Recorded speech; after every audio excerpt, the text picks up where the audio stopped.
lost my controller. There it is. Oh wow.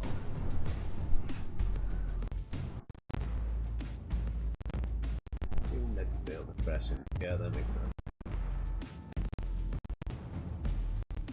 But getting DeviantArt. Pokemon cards are getting cheaper. Yeah, none of the cards I want though.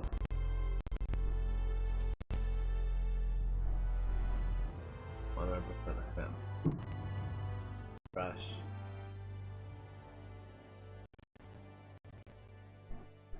People in Japan are calling out the Trash Taste podcast. You know, you got Giguk, Seadog VA, and Joey the Anime Man.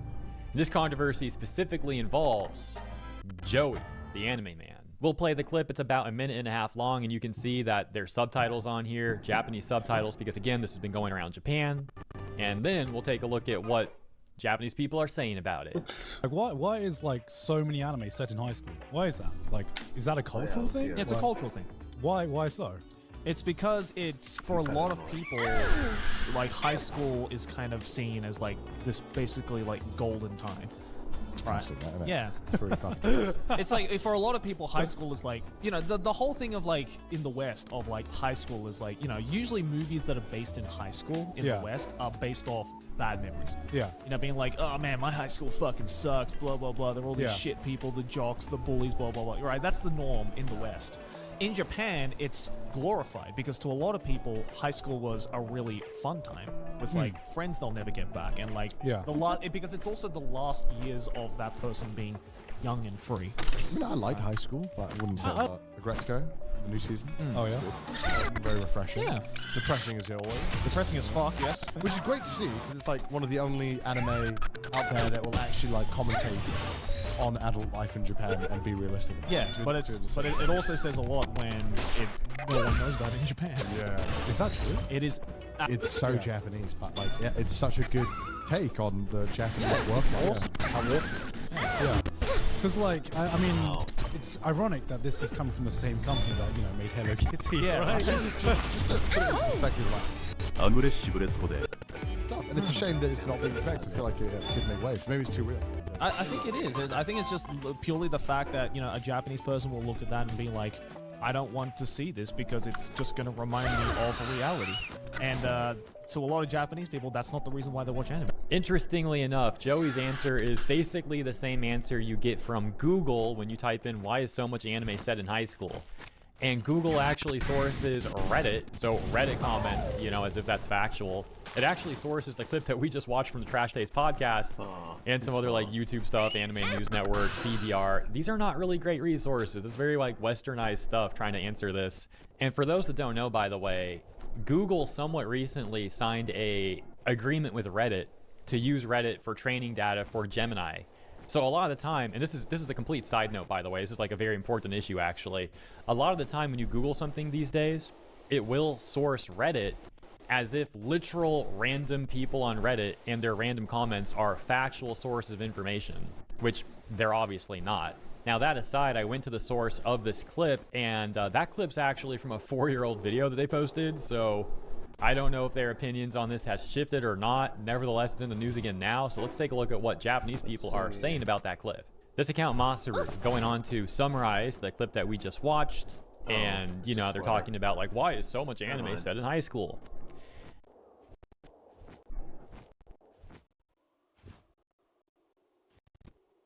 Skibbity. Deep male of his face. Casual collector? Yeah. Millennials. Yeah, welcome back to the Papa Meat channel. How you doing? Come in and sit down because today we're diving into the cringe-inducing world of millennial core. Now see, I'm a Gen Xer. Growing up with the Gen Yers or the millennials, you could tell there was a storm brewing. A storm built on Jim Carrey. Oh yeah. And that's the biggest proponent of what makes millennials. Are millennials the worst generation? Well, I'm a millennial, so no. I think boomers are. Everyone blames boomers for how the world is now. Boomers? Yeah. What do you say, boomer? In recent years, there seem to be growing tensions between generations. Constant criticisms get thrown around, from Gen Z being coddled and lazy to boomers being responsible for ruining the entire economy. They're selfish. They're shellfish. Though these debates will likely never end, one thing's for sure. Millennials are getting hit from all angles. It is an impossible battle. You're going to lose, all right? I feel like the majority of my viewers are millennials. It's a losing fight. Give up. Millennials, or those born from 1981 to 1996, get told they're lazy and have weak work ethic from boomers. And some even blame them for ruining the economy. Meanwhile, we're now seeing more and more of Gen Z go after them as well for being obsessed with nostalgia, being out of touch, and worst of all, being cringe. Which, listen, generational hate, it just happens. It comes with the territory. It's like being fans of a sports team. You have your home team and then you hate everybody else. That's what it's supposed to be. Who's gonna win? And inevitably, the oldest knows that they're not gonna win because they're dying. The youngest is always the one that's gonna win because of their whole lives ahead of them. And now millennials are in this spot where life has kind of kicked them around a bit. And there's still a little bit to go. Maybe your kids hate you. Maybe you're divorced. These are all possibilities for millennials right now. All right? Student loan, your $200,000 student loan. Student loans, and now you doing random sounds with your random facial expressions, or doing really cringe content in your car, which millennials love to just sit in their driver's seat of the car and perform Jim Carrey inspired comedy sketches. Or baby. That's another big thing. Millennial women love to do like the baby thing. Oh, yes. Oh, I'm a little baby. Horrible. You know what, we're just a quick, I have a little pipe bomb here of millennial cringe. Every once in a while, if I do this, that means I'm gonna hit you with a millennial cringe pipe bomb. Uh-oh, here comes one now. It's horrible, isn't it? I'm blinded. I'm like, get me out! Get me out! Millennials are the new boomers, and the roasting has reached its peak, with Gen Z now labeling their embarrassing antics as millennial core. Millennials seem screwed no matter what they do in any situation, and today we're gonna ask the question, is the recent criticism towards millennials warranted? Are they the worst generation? And is millennial core the worst thing to happen since, I don't know, the plague? Short answer, yes, it is. It's very bad. They are very, very cringe, and nobody is contesting this, so let's laugh at them together. Right? Right? It's a boss battle. First off, how many millennials do you think are gonna watch this and get very offended? It's almost like a race war. You ever notice that? The Latin Kings versus another thing. It's very much like that, where like millennials will be like, so they're trying to cancel Eminem, huh? Now listen up, Gen Z, because I've had enough of it. This whole cancel culture. Damn, y'all are so sensitive. Good luck with that. I hope every single millennial watching this gets pissed off and writes a horrible, hateful comment. And then actually, if you are a millennial, leave nothing but hate comments. Don't dislike the video. Yeah, we don't want to hurt the video. We're just saying that, you know, it'd be funny if someone comes to this video and then there's just 10,000 comments of someone being like, this is ridiculous. First off, trying to cancel Eminem? I doubt it. Listen, little kitties, let me make this quite clear. This man was around even before you were here. Well, the rim's loose, some shady. Please stand up. Research. Really gotta get our mojo flowing. Yeah, I was gonna say that one. It's very sad and quiet. But first, we should ask ourselves, what in the hell is millennial core? The term millennial core comes from younger people reacting to how simply cringe millennials. Boss battle.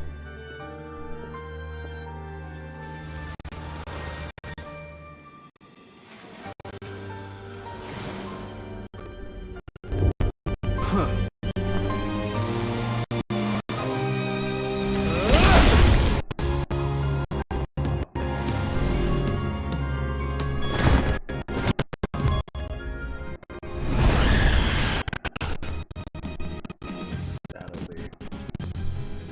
Let's start off with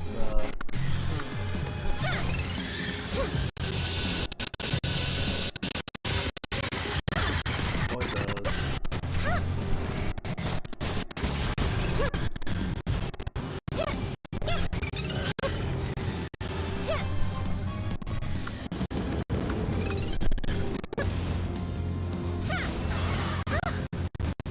And then, oh, I should do that.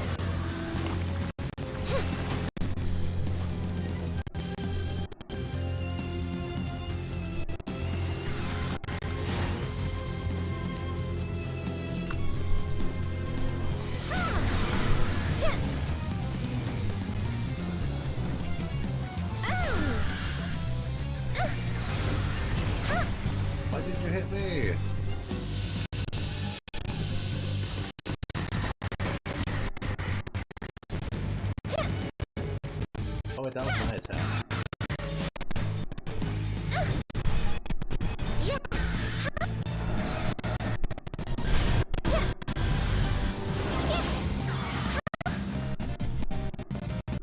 Ouch.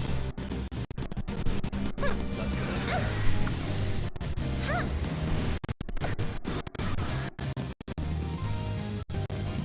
Hey, watch him from the side. Oh, that was my attack.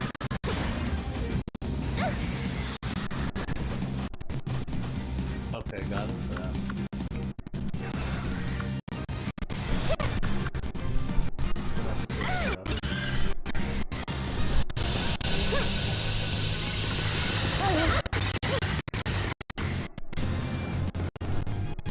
We did 2 attacks at once.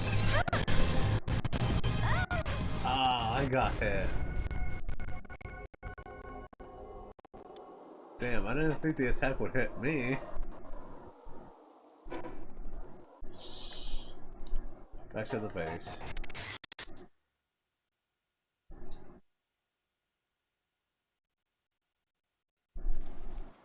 Damn.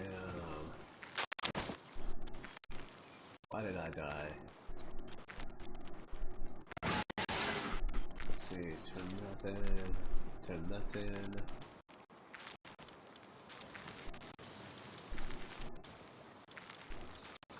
Oh, I want to use this one.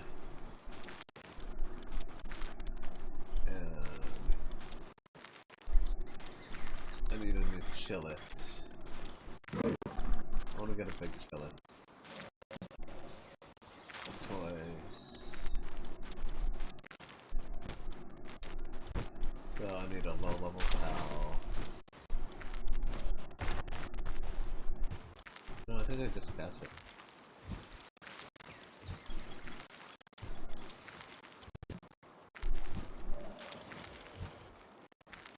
I do want another pal here.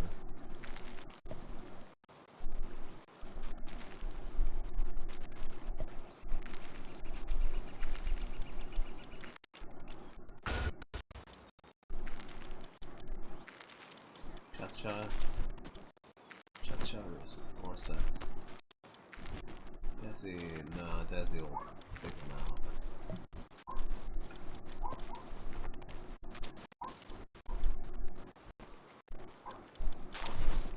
Yeah, let's use the water one.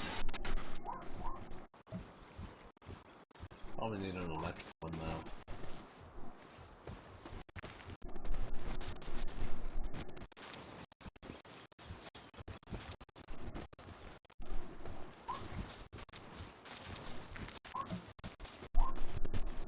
Let's see, what did I need to build here? Why? A large pal bed.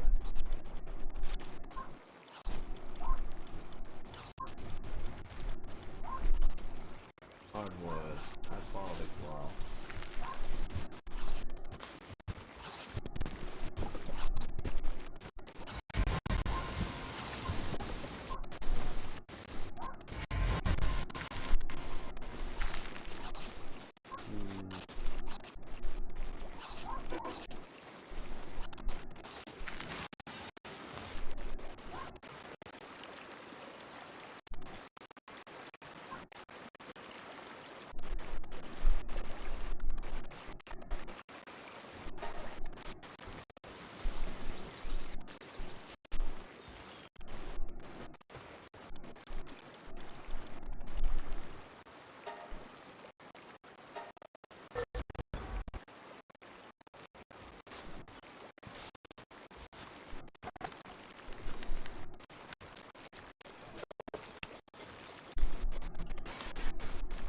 Okay.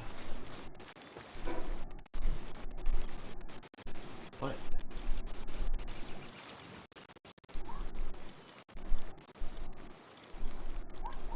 Do I not have the recipe for hardwood? Plasma, multi-color.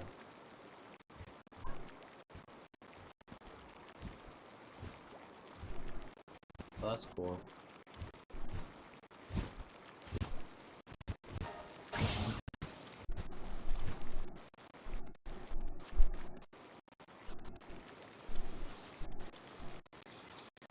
grenade launcher.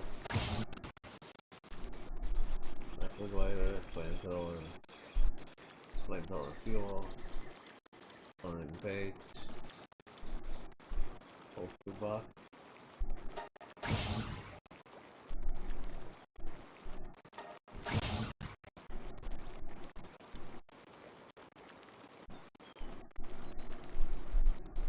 Some spear.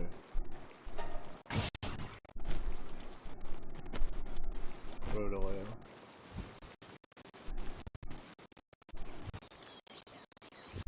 Really? We got crude oil. Yep, here we go. Maybe I did. Over here. Large power generator.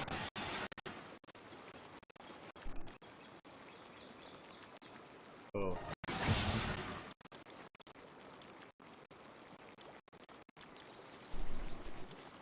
Outside.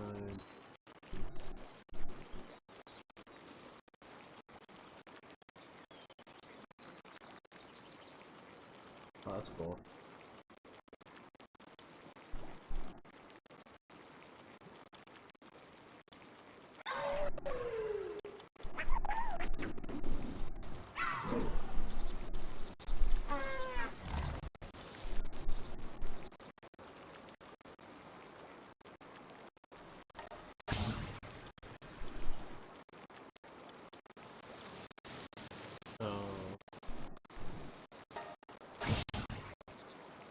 I have a battery on power steel. Maybe. I checked that. Some more bench. High quality wooden board. That's what I need? Yes. Medium pouch. Field. The shotgun. Compound bow. Diving room.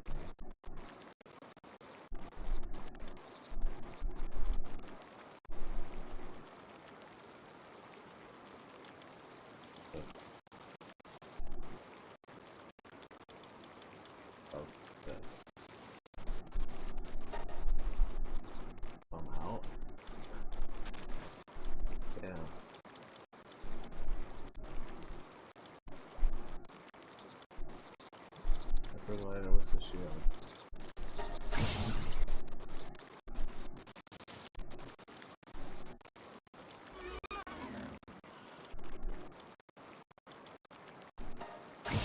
Yes. Shield.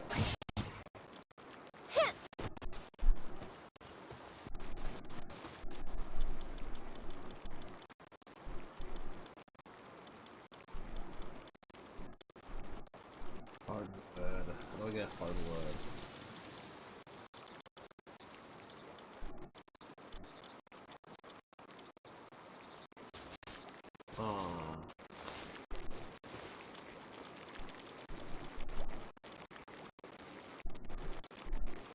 Get that wooden board. Make wooden board here.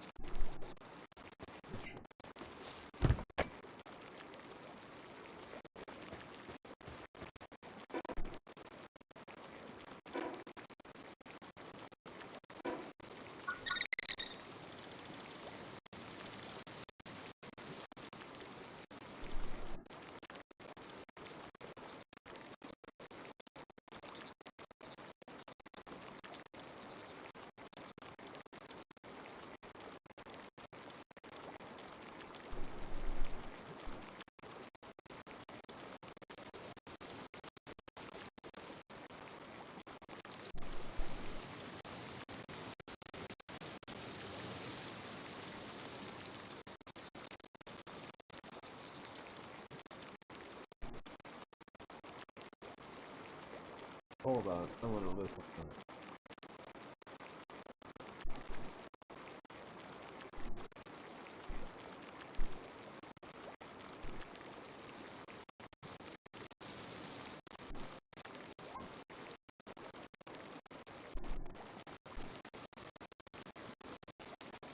trees in extreme biomes?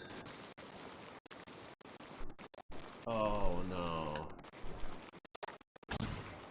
Okay. Got the saddles.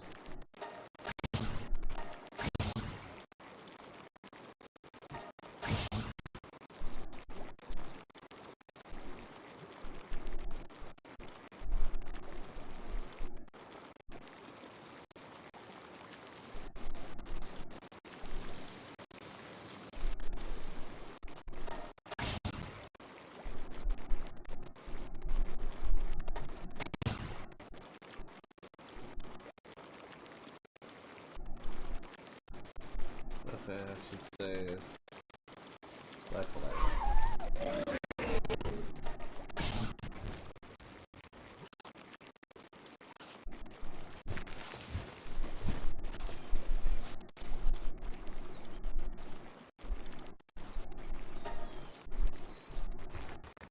Nope. Should not do that.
Let's go get the hardwood.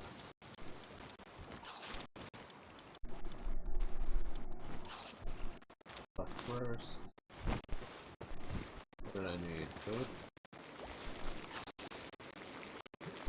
Let's see.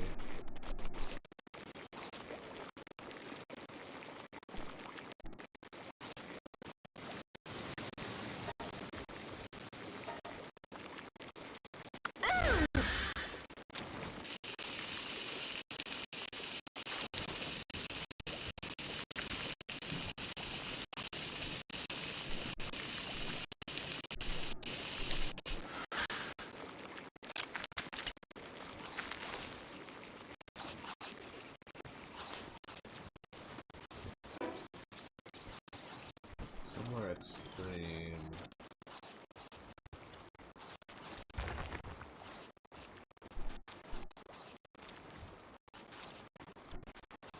Oh yeah, let's travel coast. Volcano.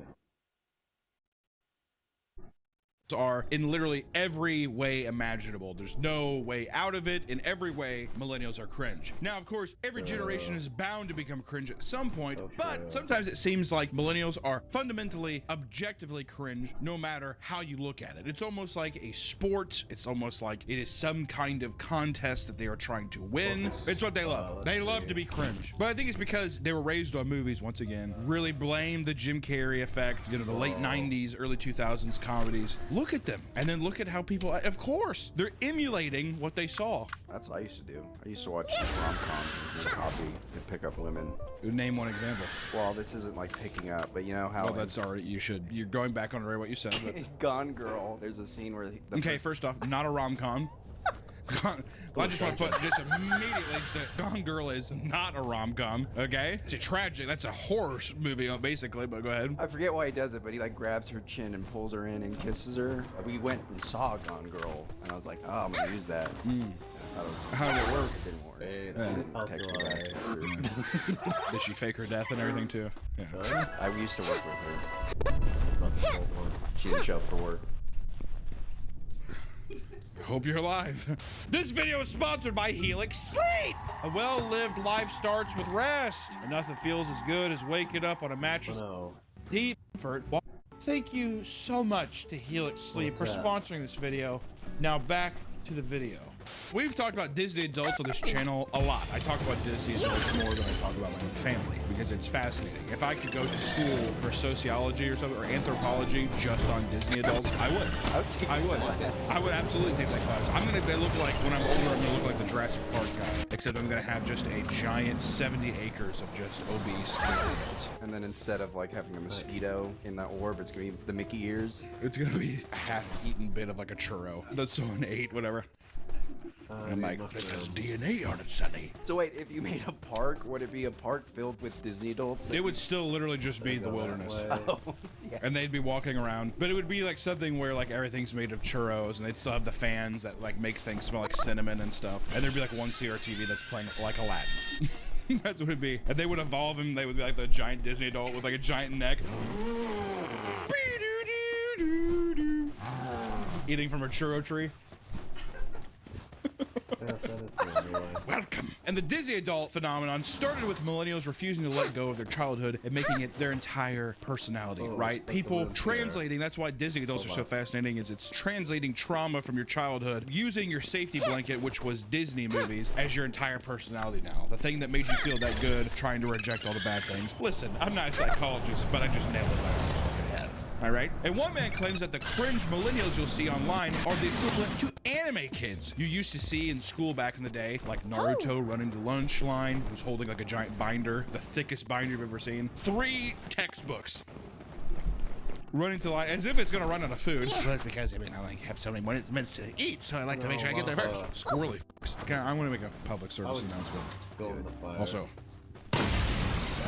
public service announcement. If you have a child, tell them and be like, don't run. If anything, if you're there first, just let a couple people trickle in. I didn't use a locker, so I put every single thing in my backpack. Why didn't you use a locker? I didn't get assigned one. I never asked. Why didn't you just ask for one if you weren't assigned one? I was too shy, so I just lugged around a giant backpack. You went to the principal. You ever seen Gone Girl? He's like, what the hell? Yeah, they probably thought that you were like one of those army kids. Oh, the ROC? The ROTC kids, whatever. They had like the military backpack and you had combat boots on. You were like walking through the school. That's where they were. Kept trying to Gone Girl all the lunch ladies. Rubbing their chin hairs and stuff. Naruto running the lunch line and making animal noises when getting too close, right? Basically what we call autism now, which we weren't really savvy on back in the day, which is true. You sat there, a girl would come to school with cowboy boots on and claim she was a witch and cast spells at people. We called that person that was rude. That's not even me saying that now, that's me reflecting and being like, that's just what happened. Is that nice, Nick? No. As a child though, can you comprehend what that can do to somebody? Yeah. You can't. Oh, right? No, you can't. You can't. All you can do is you're just watching MTV. I'm watching Next on MTV, and I'm just being like, oh, yeah, that person is rude. What is it? The Disney Channel, the cool one. Disney. There's another. Oh, Disney XD? Yeah, Disney XD. Yeah, the cool one. Wait, what was the cool Disney? Were they the ones who did the...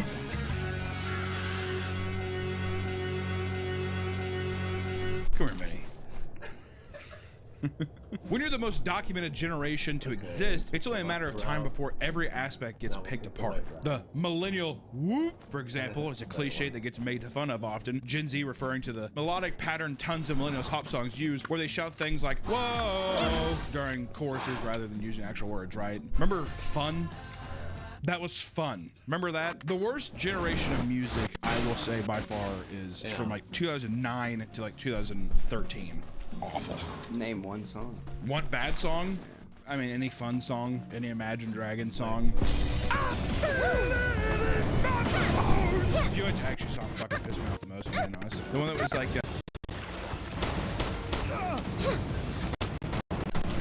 whatever. So follow close. Is that what I? That one pissed me off to no end. Retrospectively, I can look back and appreciate LMFAO a little bit just for what it was. But I remember in the moment, I was like, "Get me the fuck out of here with these goofy fucks. CeeLo Greens, fuck you." When I was younger, when I was like a fat little boy, I was like, like twerking to it. Fuck you. That was me. But now looking back at it, horrible. Huge millennial core energy right there. Yeah. I see you driving around town with the girl I love. I'm like, forget you. It's big old girls and big old boys listen to that too. Word. As if like that's their thing. The people who reject them, that's what they're thinking. I'm like, it is definitely you're a donkey tooth fat. I'm like, look at her. You broke my heart. I'm trying to think if there's any more songs actually. Katy Perry's California Girls. California Girls was terrible. I like Dog Horse. I like Extraterrestrial. I like Katy Perry. I didn't like Fireworks though. Oh, I like Fireworks. I didn't like Fireworks. That one pissed me off. Did you like All American Rejects?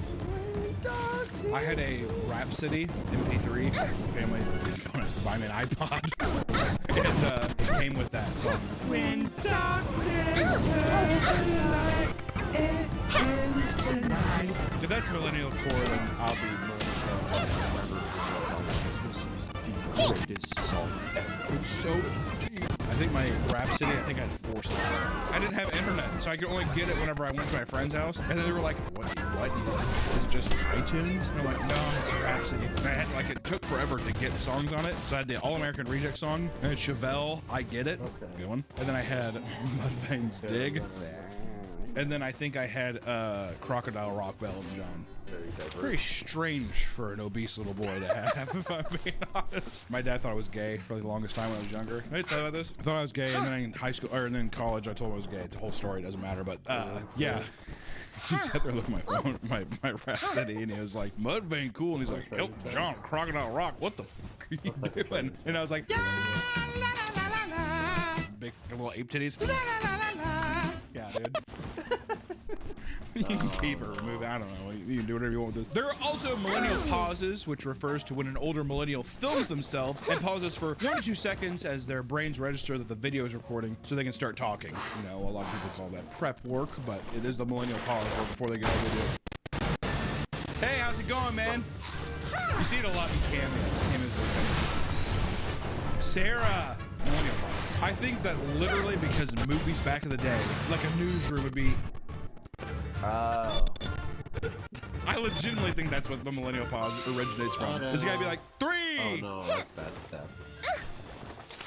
And then the person starts talking. Versus new generations that grow up like, oh, when I click this, it's immediately going. So I can be like, hey, how's it going? Immediately. I think people are like, I need just a second to prepare. Because also, too, I think that they jump the gun. So when they start recording, they cut themselves off. So it'll be like, hey, Sarah, but it'll be like, hey, Sarah. Or whatever. I feel like I'm really dissecting this whole phenomenon pretty good. Younger generations look at these people as geriatric or technologically inept, despite being one of the first generations to fully grasp the technology. Which isn't fair because in the millennial generation, you have to understand, there was probably 25 waves of technology. Home phones, wireless phones, wired computers, wireless computers, laptops. I mean, it's fucking everything. I remember someone was just like, you have to trackpad. I was like, what? He was like, so you just use your fingers for it. And I was like, did you have an IBM computer? The little red thing in the middle? I hate that.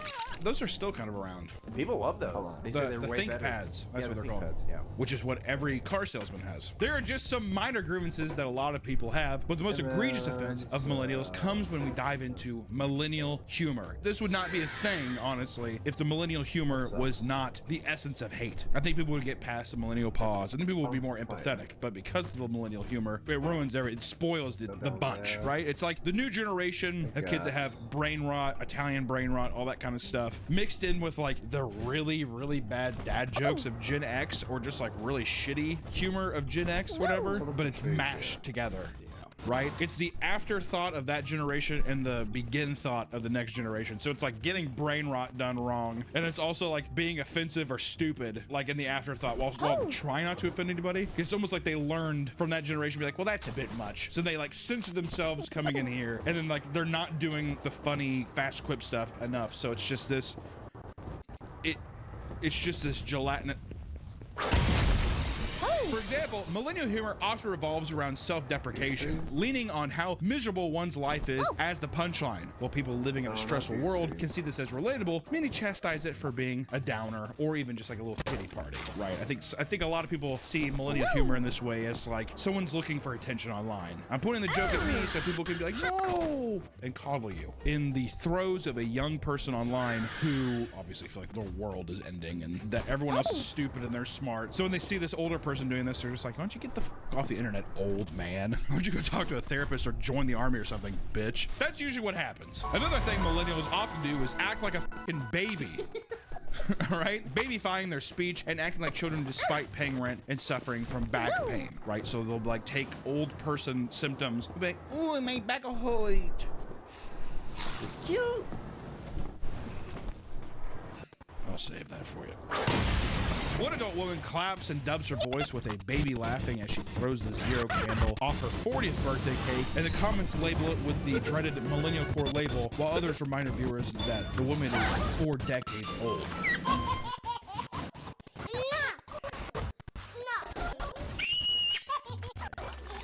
It's one of the worst things ever, and then she claps and it's like the baby. It's, oh god. There's a lot of stuff too. I mean, I think we've already showed one of these before too, but it's like the girl with the pancakes and the IHOP doing that. That's millennial core. The phrase adulting, for example, is a common way to refer to doing anything you'd categorize as adult responsibilities. Yeah, I'm mowing the yard. I'm pretending I'm adulting this afternoon.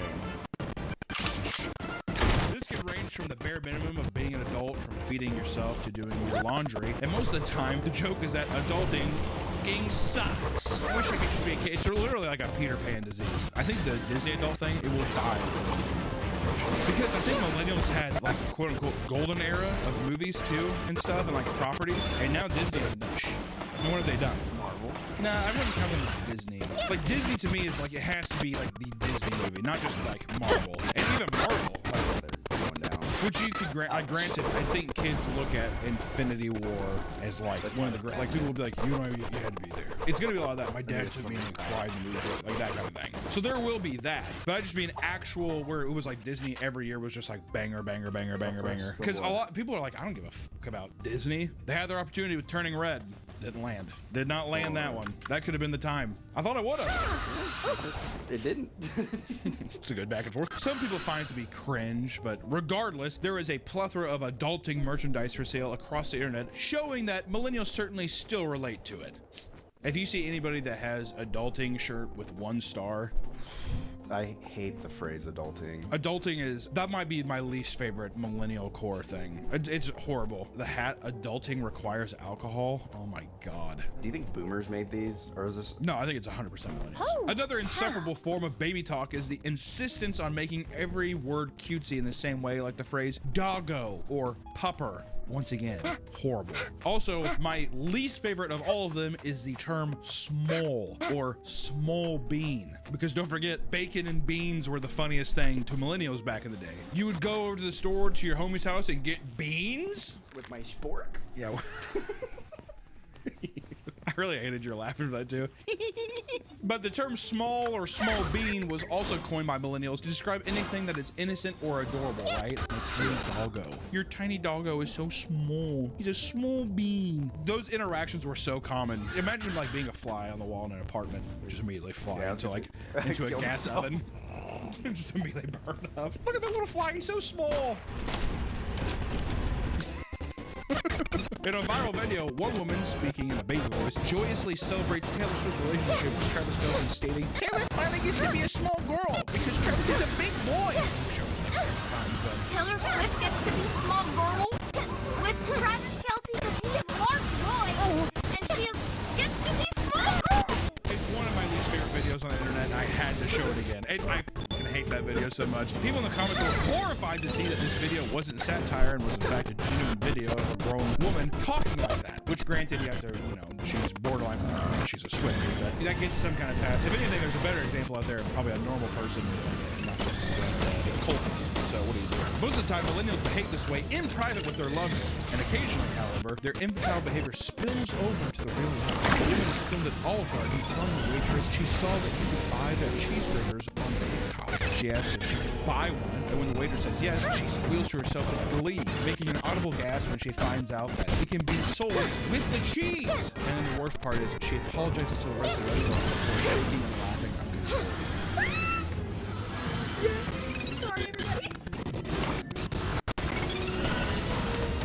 I don't know what it is about millennial women going to chain restaurants and having that.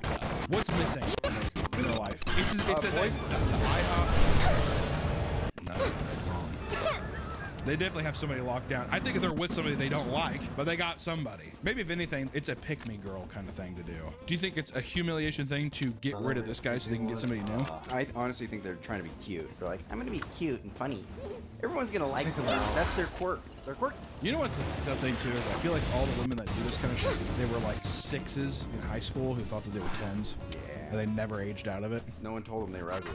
Yeah, they were a 9 in high school and no one told them, and then all of a sudden it's just 3 years battered down on them. That's probably really mean. Is this anthropological or just bullying? I don't know. Editor, you... Another millennial comedy crime that's committed very often is the use of obnoxiously overexpressive faces and movements. The Jim Carrey thing. All the people saw the Grinch movie or all the old stuff. There's that one guy on TikTok, Garth. You ever see him? That's what he does. He doesn't even say the word. I think sometimes he's trying to lip sync. It just looks like he's trying to go back. He's like, ouch. It's very odd. This is audio playing over. Yeah, but it's like I think he's trying to lip sync to it. I don't know. But people troll him. Oh, mouth chewing. What else would you chew with? Would you have to call it mouth chewing? Perhaps because millennials grew up during the peak quirky humor, they often rely on almost cartoon-like behaviors and mannerisms, which back in the day, I know that we say Jim Carrey a lot, but it was a lot. I feel like there was a lot of stuff of people like very weird characters in movies and stuff that kind of were, I don't know, spastic and odd. Now it's anime. The anime expressions. Yeah, now the new version is the autistic people doing anime expressions and stuff, or like the dances and stuff. That kind of shit. To look, I think cool though. The difference is that the millennials think it's funny versus I think that the anime autistic people, like, it's like, oh, it looks cool, or it looks badass, or hot, that kind of thing. Because that's like the response to a lot of animation is just that, like, it's cute. It's adorable. It's right? kitty. Exactly, it's that kind of thing. One woman who goes by Auntie Lisa, for example, made a video expressing the intense joy she feels trying out the pumpkin spice cream cheese she found from the store, which I know Auntie Lisa online, I think she's kind of a beloved character, but I think she, in self-reflect, I hope that she would be like, it was a bit much. Or maybe it was just for the cringe and she likes the cringe take, but it was like pumpkin cream cheese, but she's like, which Auntie Lisa, she starts sniffing the pumpkin cream cheese and she like barks at it like a dog before slathering it onto her crispy bread and giving it a bite, which I think she even says a crispy bread. For my crispy bread! So, are these a trees? Crispy bread right now. A crispy bread! Auntie Lisa appears to have basically a full-on orgasm while making a string of odd noises from eating the pumpkin cream cheese. Funny. It's good stuff. That's legitimately what my mom thinks is funny. She would see that and she'd be like, oh my god, that kind of shit, fat people falling, and that Italian dude on Netflix is like her favorite thing ever. The guy where every punchline is like this. Sebastian fucking Monacuto, or whatever his name is. Literally, he's just like, I take the keys from the thing, I put it down over here. Why do I want to put it down over there? My mom was like, actually, let me see. Let me call her and ask her. Hey, Mom. Hey. What's the name of that Italian dude on Netflix that you think is really funny, the stand-up comic? Sebastian Monaco. Is he pretty good? He's okay.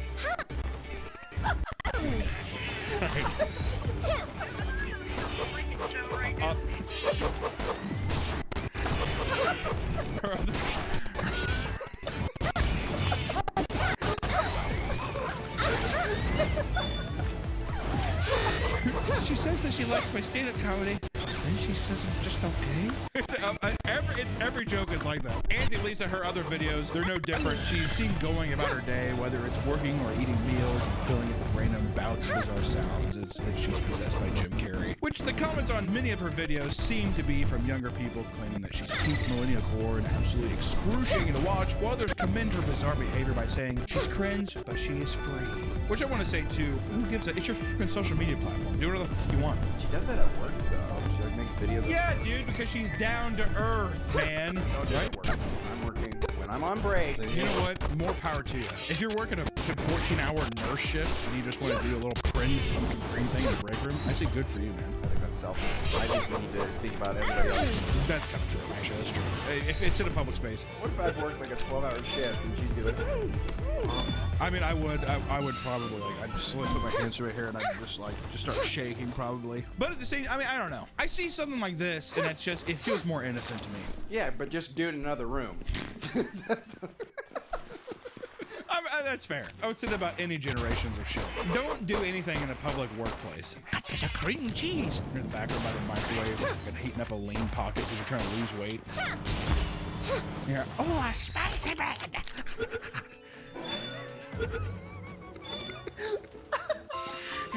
Pumpkin cream cheese. Spicy bread. Eating a fucking boiling hot lean pocket on the outsides and completely ice cold in the middle. Just sit in the background, just listening to it. Online, there are plenty of millennials who make whole careers off showing their renovations. Despite being known for focusing on childlike wonder and whimsy as adults, they sure love to make their homes look like something straight out of a goddamn asylum. And most of their homes have zero color and feel soulless. They love to rip out wood features and replace them with boring, cold marble and plastic. That's a big, big thing. Love the marble. Could you get it a bit more mute for me? Could you just turn down the mute it just a bit? Thank you, sir. Mute it?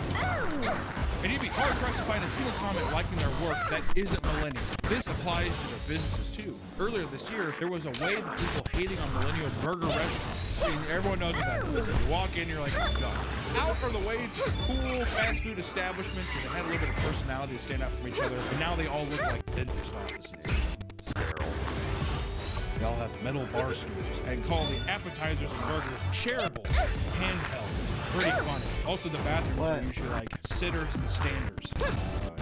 One of those. Squatters and standers. getting real creative with designs too. You can't even tell like what. Can I go in there? Like, look at the sign. Most of the decorations are exposed brick, Edison bulbs, maybe signs that have quirky phrases that would make any person want to put a gun in their mouth. Need I digress? You're looking at 2 burgers for $60. Yeah. That's the deal. And oh god, but they're good. Is this local? It's good. Is this grass-fed? Okay, this is awesome. What is that, truffle butter? Can I have the burger in small? How many times do you think? That's probably been said a lot, dude. I'll have an order of the small fries. I bet you there's a common where, yeah, you get the small. It has a standard like grande, tall, and venti, and then there's a small. And a chungus, a big chungus. Oh, turtles. My heart. Yeah, I'll take a venti decaf coffee. And what would you like, sweetheart? I think I'd like a Chungus black coffee. The caffeine monster's making me go crazy.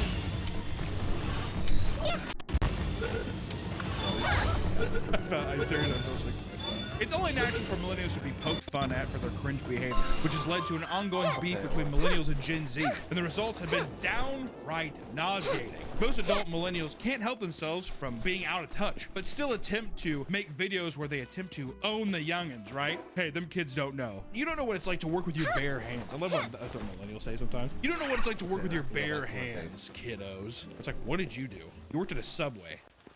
Yeah, in the mines, basically. I think I forgot about that. Oops, you dropped this. A woman would post a video of herself taunting Gen Z for how much better their lives were because they didn't have all the futuristic smartphones and were obsessed with social media as they post this to social media. There were no cell phones. There's no social media.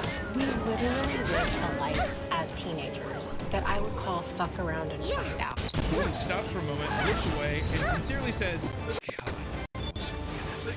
God, it's fucking epic. That's good. Epic and Banff. All right, that's Banff. Epic for the win.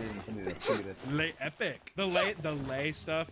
fucking hate the. I'm pretty sure Reddit was like the breeding ground for. Reddit's the breeding ground for almost all of Earth's misdeeds.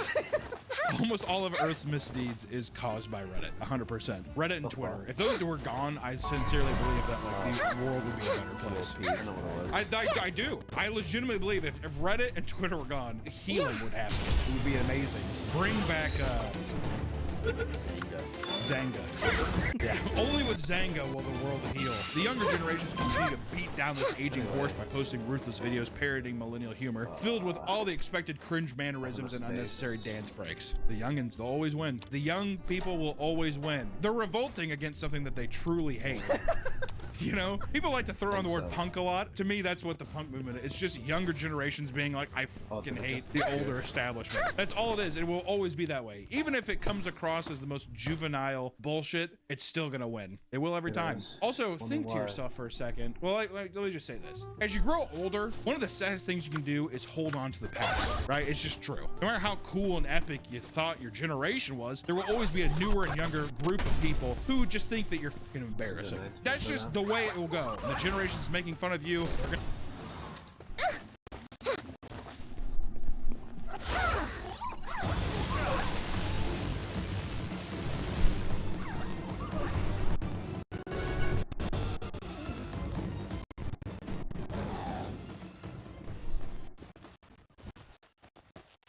wait till they got along on me.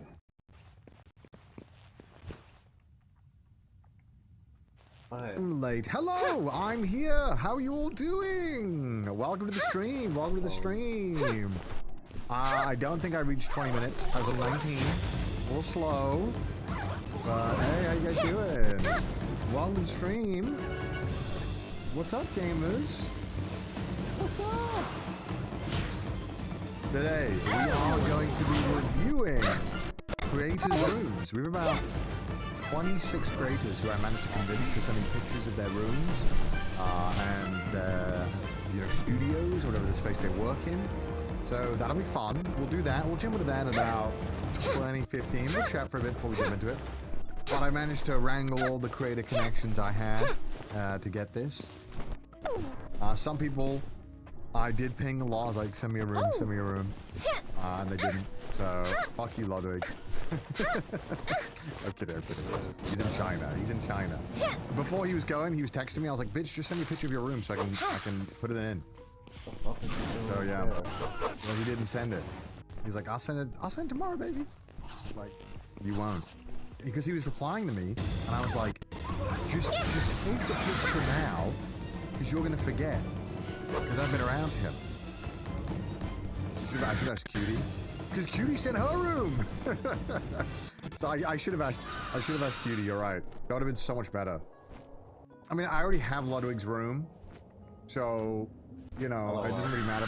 But the point is, yeah, we can just get it from a stream. But it's different. I wanted to get it like all the picture. You know how it is. Her room is probs immaculate. I don't know. We'll see. We'll see. Damn, you definitely. Brother, haven't you been in this room? Brother, I've slept in his room. And I got a plant. Chat.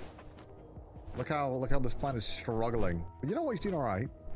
He's doing alright. He's hanging in there. This plant is hanging in there. Wow. Whose room are we seeing? I've got like I've pretty much sent it out to everyone. And so we got quite a varied list of creators. All from different fields and content groups. Most of them not even streamers, I think.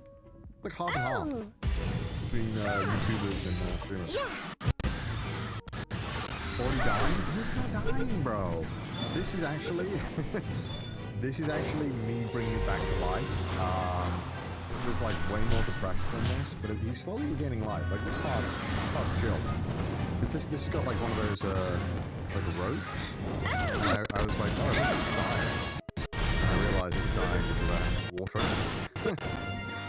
And it hadn't been in front of a window for a while. So I put it in front of the window, gave it water, right. And I should have moved the dead leaves to dry one. Bro, now I need to yell at you to water your plant and to feed the drain. It's all good. It's all good. For plants, it looks too bad. Quick first question is your favorite color. Light purple. How do you kill a nearly indestructible plant? Well, I want to say, talks of the plant's death have been greatly over-exaggerated. The plant is doing very well. He's doing great. Did I watch the F1? I watched the highlight one. Did you watch the F1 yet? I did. I watched the after stream yesterday. It was a good race. Kimi won. That was nice. I like seeing Kimi win. I like him. Kimi's cute, bro. He's nice. How much is TDS? $5.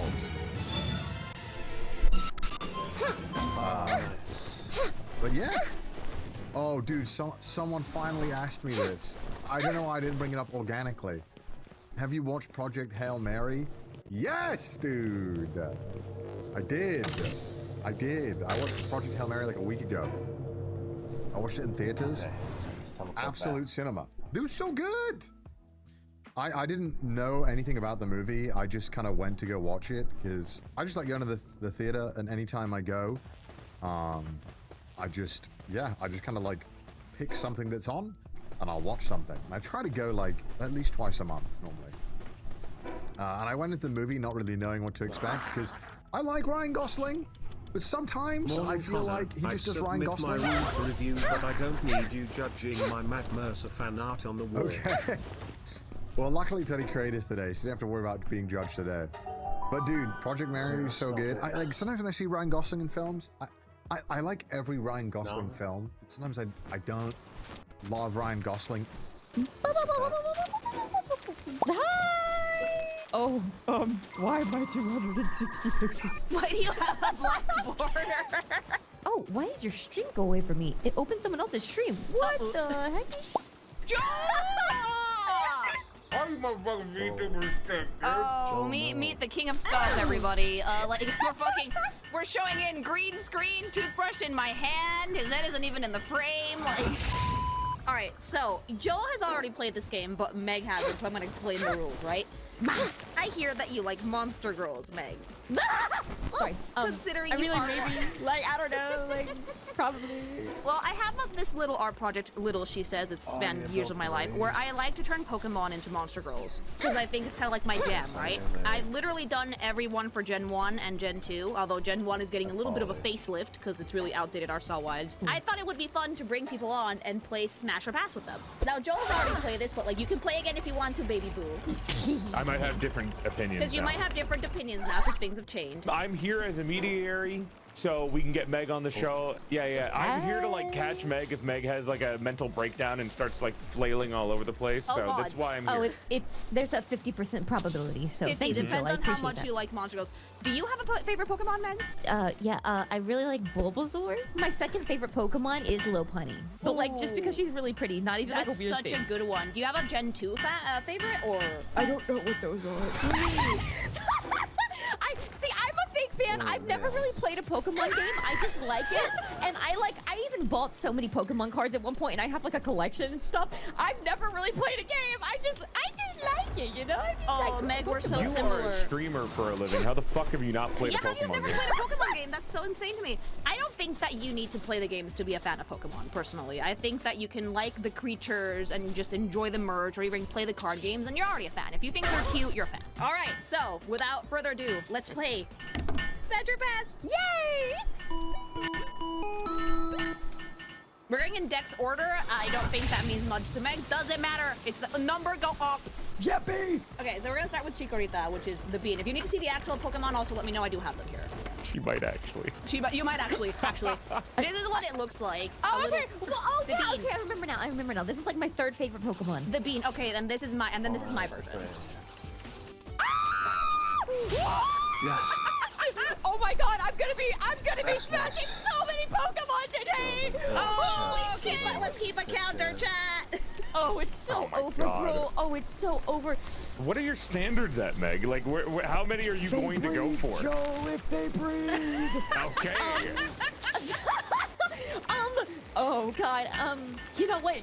I feel like I should probably save save some of my smashes. You don't have to save nothing. I'm not judging any. Like, I mean, if you say yes to everything, I think that makes Lily more happy than that vindicates me even more. She's actually gonna get bigger every time you say smash. So like, eventually she's gonna cover the entire screen. Cover the entire screen. I'm gonna say smash. Okay, the second one is called a bay leaf. Ooh, okay, These are like little dinosaurs, basically. The entire evolution is like a plant dinosaur. I love them. Oh, he's so cute. They're so You'll notice cute. that Bayleaf looks better than the final evolution too. I do think so. I agree. Oh, that's how I feel about Bulbasaur too. So Ivysaur is better, yeah. And this is my version. Oh my god! Okay, Lily, you can't be doing this to me because oh my god! I'm gonna start writing fanfic! Okay, okay, yeah. So I'm gonna go with Smash. Holy freaking crap! Go get the smelling salts. She's like so perfect. She's so cute. I can hear Meg going lightheaded. And oh, I can zoom in if you want to see any details, by the way. This is number 2, Meg. We got like a lot more. 100. So for these, I really wanted to make like a shrine maiden, like a Miko aesthetic, because they're all about healing. Holy.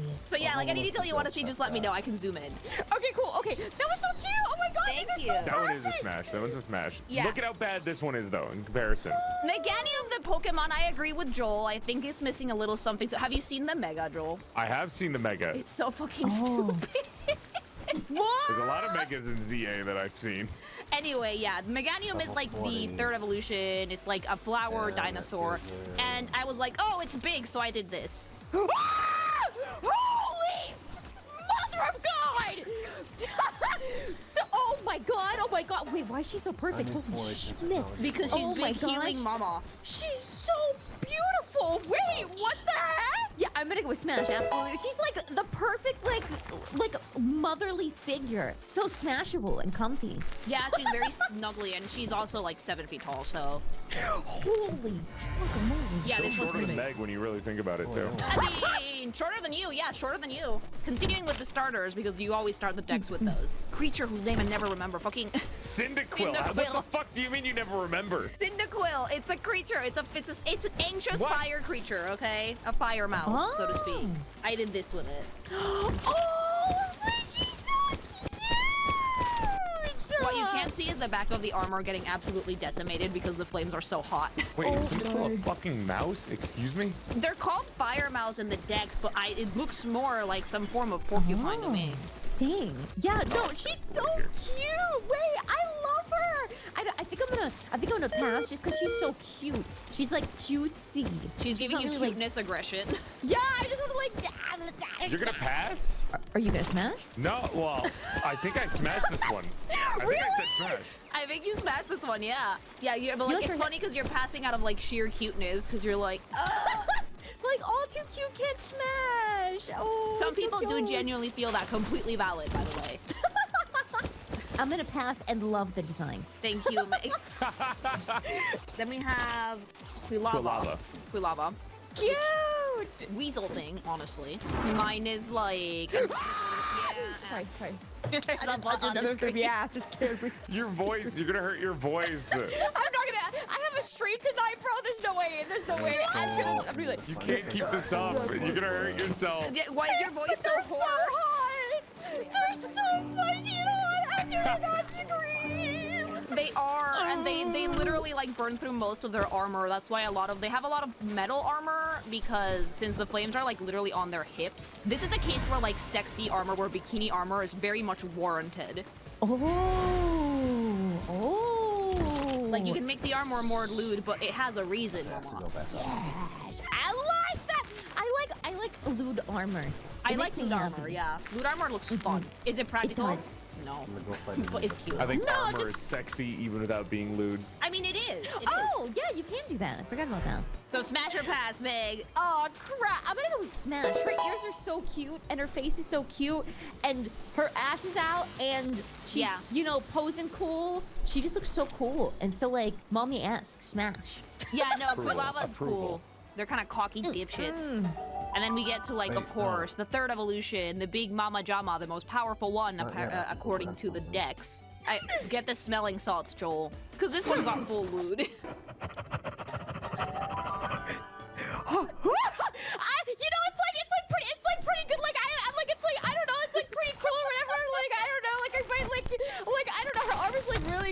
chains look really great, and then like her face is looking kind of cool or whatever. And then Pats you on the shoulder. It's okay. I You can see the be smoke honest. coming out of your ears.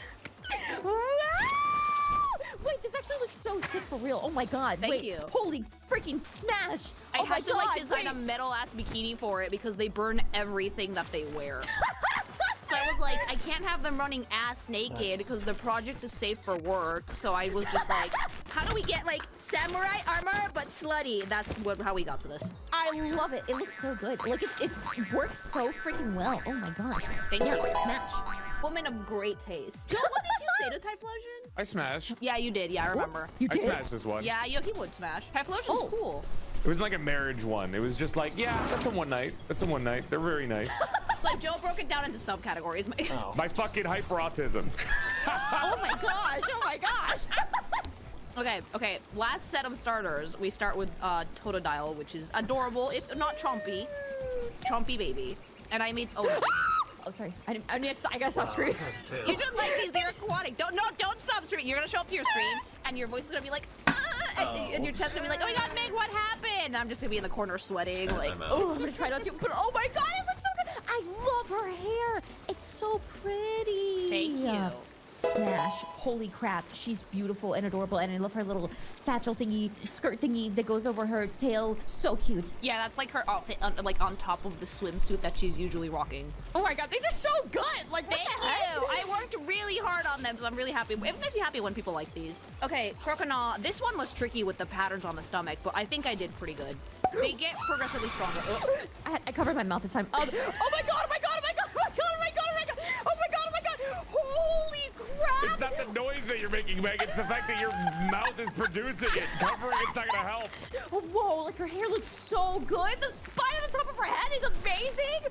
Oh my god, oh my god. I love like the little black details of like the little hand thingies. Oh yeah, we're going a little bit more oonga boonga with this one. Oh, I love it. I love it. I'm gonna smash. Holy crap, she's so strong. It's more likely she'll smash you, but yes. Ooga booga. And then Flat Fuck Friday for Alligator. This one, the Mega looks like a toilet. Be nice to him. Queen. Oh jeez. Me when I struggle to breathe because she's so pretty. Holy crap. Wow. Sorry, I'm starstruck. Oh no, my I'm god. having the best time. Thank you. Oh my god. god. Honestly. Totally great.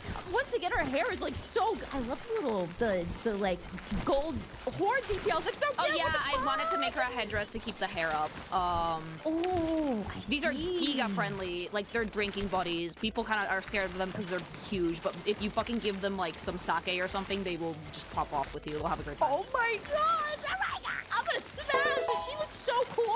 Yeah. I'm glad you like this one because I feel like a lot of people passed on the big because jaws. People are scared of the stronger ladies. Yeah, people are like, oh my god, I love muscle mommies, but then like their muscle mommy that they like barely tone, and it's like, no, you're a coward. Like, no, you're a coward. It's crazy. But I believe in body this diversity. is a step above. This is a step above what people would normally be attracted to in the muscles. So I'm proud of you, Meg. But like, here's the thing though, right? If the Pokemon would have a very muscular build, like why the fuck would I not do it in terms of like making it like look conventionally attractive? That's boring. Character design needs to have diversity. Okay, now we're moving out of the starters and into like just the regularness. This is one of my favorites because they're anxious. Sentrets are super cute, but they're like giga anxious. Like they cannot be alone. They will scream. So I made lookouts. Oh my god, she's so cute.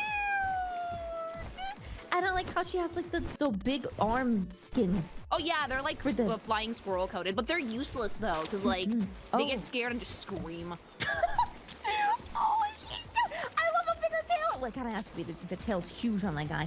Oh my god. Oh, she's so cute. I'm gonna pass, but like, because she's so aggression cute. pass. Yeah, she's like, oh. Valid. They're really sweet. Okay. This is famous. This is the famous Pokemon. I for it. fucking love this little thing so much. They're so funny, and I love them so much. They walk, and it became a meme. It did, yeah, no, just them walking around doing nothing became a meme, mama. What? So I made this, and Joel says it looks like a VTuber. Oh my god, it does. Oh my god. Okay. Hear me out. I'm gonna smash this one. I just smashed this one, but not the last one. Because I don't know. There's just a difference. she's like cute, but like she's showing a little more skin, you know. And she's The other more was like showing a skin. It was just VTuber. furred up. Well, yeah, but maybe she's more of like a. Am I a furry? No, it's fine. It's okay. I am. No, It's that fine. would be the opposite because you were not into the fur. Well, I don't know. She's just like, she's giving me like smash vibes. I don't know how to explain it, but I like her tail. It's cute. And I like her little, maybe it's a pose. This is literally pet play, dude. Look at the pose they're in. Also, they like to walk on all it. fours. Yeah, they like to just Look like, at them. scamper. No shit, you like it. Don't fucking Joel me. What? Yeah, I'm a silent observer today, okay? I'm just adding in. Owl. Fucking hoot. These actually have 2 legs, but they draw them with just one. The other leg is up against the body. They're like flamingos. Oh, interesting. I had to look that up because that's how I managed to make my time wizard. Holy crap! Oh my god! Wait, I love her. Wait, she's Thank so you. cute. Her wings look so cool. Her wings are hands! My Oh yeah, god! this one's a harpy. This is full-on harpy. This one doesn't have hands. They just fly. Oh wow! Wait, I love her. I'm gonna pass, but it's just because I don't know why, but I'm gonna pass. But I love, like her eyes look so cool and her hands are so cool and she's holding shit with her feet. Oh yeah, everything my is complete. These are actually they have time magic. So I kind of gave them like old school Japanese wizard vibes. Wow! What the frick? There was a That's lot so of sick. research involved in this project. Oh my, yeah, I can tell. Like, you actually put a lot of time into this. Oh my god. A lot, yeah. I think I've been able to draw every piece of Japanese clothing in a fantasy context because of this. Okay, for some reason, we went from time owl to just owl. Plain owl, for some reason. But I like Knocked Owl a lot, and I actually rocked out the first ninja-esque design in the series. Oh. Holy crap. What the frick? Smash. Oh my god. Immediately. Smash. She's so cool. She's got like braids. She's a freaking ninja. She's gonna like kill people, but like for Assassin. fun. I love. Oh, assassin. Well, it's like almost the same thing. Oh, I love her. Oh, oh wow. Oh, she has armor on a wing. Oh my god. Yeah, like Dude, fun she's got fact. armor on her talons. Yeah, that too. Fun fact, when owls fly, they don't make noise. What? None. Yeah, actually, I don't think I knew that. They don't make noise. Whoa. So they're like She perfect is for an assassin types. Yeah, Smash. She is so cool. Oh, I love her. I love her so much. Yay. Also has the thighs out. Oh yeah, she does. She does. Yeah, there's thighs out, so I could show the feathers on the torso. Okay, the bug types is where people tend to get a little bit like they hesitate a bit, but they're so fun to No, design. only fucking cowards who don't understand good designs hesitate Don't on call bug Mega types. cowards in case she passes though. Like, don't put Mega in a box. But like, yeah. I don't think I watched There's a famous post that maybe was on Tumblr, and it's like, guys, if you astral project, whatever you do, do not fight Allah. He is too powerful. They were like self-described witches trying to fight Allah in like astral projection. And she was like, I was badly damaged, but I managed to survive. Don't go alone. What if the boys rock up? What is TikTok, man? Hi, welcome to Trash Taste. We're in the yard set again with the yard man. Yard man. Hello, Yard man. No one else wanted to come on. Yeah, we were like trash. It's us, Trash Taste. They were like, I was just no. here because it's my office. Yeah. And like, everyone else We're said like, no. Yeah, we you caught want you. to come on or Fell right into the trap. No, it's nice. Yeah, we just Yeah. had League Week, so I'm kind of like, I've had my Ludwig fill anyway. Yeah. We had 100 hours together. Did you tell them we actually fought? We did actually fight, like genuinely. Do you guys, do they know about that? So I haven't caught up in the past 2 days since I've been flying, but how did it go? It was type 2 fun. Type 2 fun? Type 2 fun. What does that mean? It's fun that you don't have fun in the moment, but you have fun looking back on it. Oh, I like that. Type 2 fun. And Well, type 1 fun is just something that's actually fun. Actually fun. Okay. Okay. Well, because there's so many downs. There's so many lows. Yeah. Because we were bot lane together. Yeah. And Yeah, that was that sounds stressful. like hell. Because he wanted to be ADC. So I got a genuine question. You guys are gonna have to speak English because Right. I don't know this Okay, terminology. let's just answer the question first. I have a genuine question. Do you like League? Is this a content thing? Like, is this Stockholm syndrome? I gotta know, man. Okay, in terms of content, I think it's hurting my career. Like, there's no argument. Like, several points, my like my sales manager, my sales rep Kelby has been like, stop playing. Like you have work. I see you online. This silver game is not more important. Get off this. So it's definitely bad for my life and my relationship and my work. So I guess yes. Yeah. But Yeah. it's weird because I don't want to say I love it. I think I just. That's when it's all over. Oh Yes. no, that's how I know he's in That's deep. the raw grind of it. Because the grind is like, there's no game like it. The grind is unmatchable. I started from like.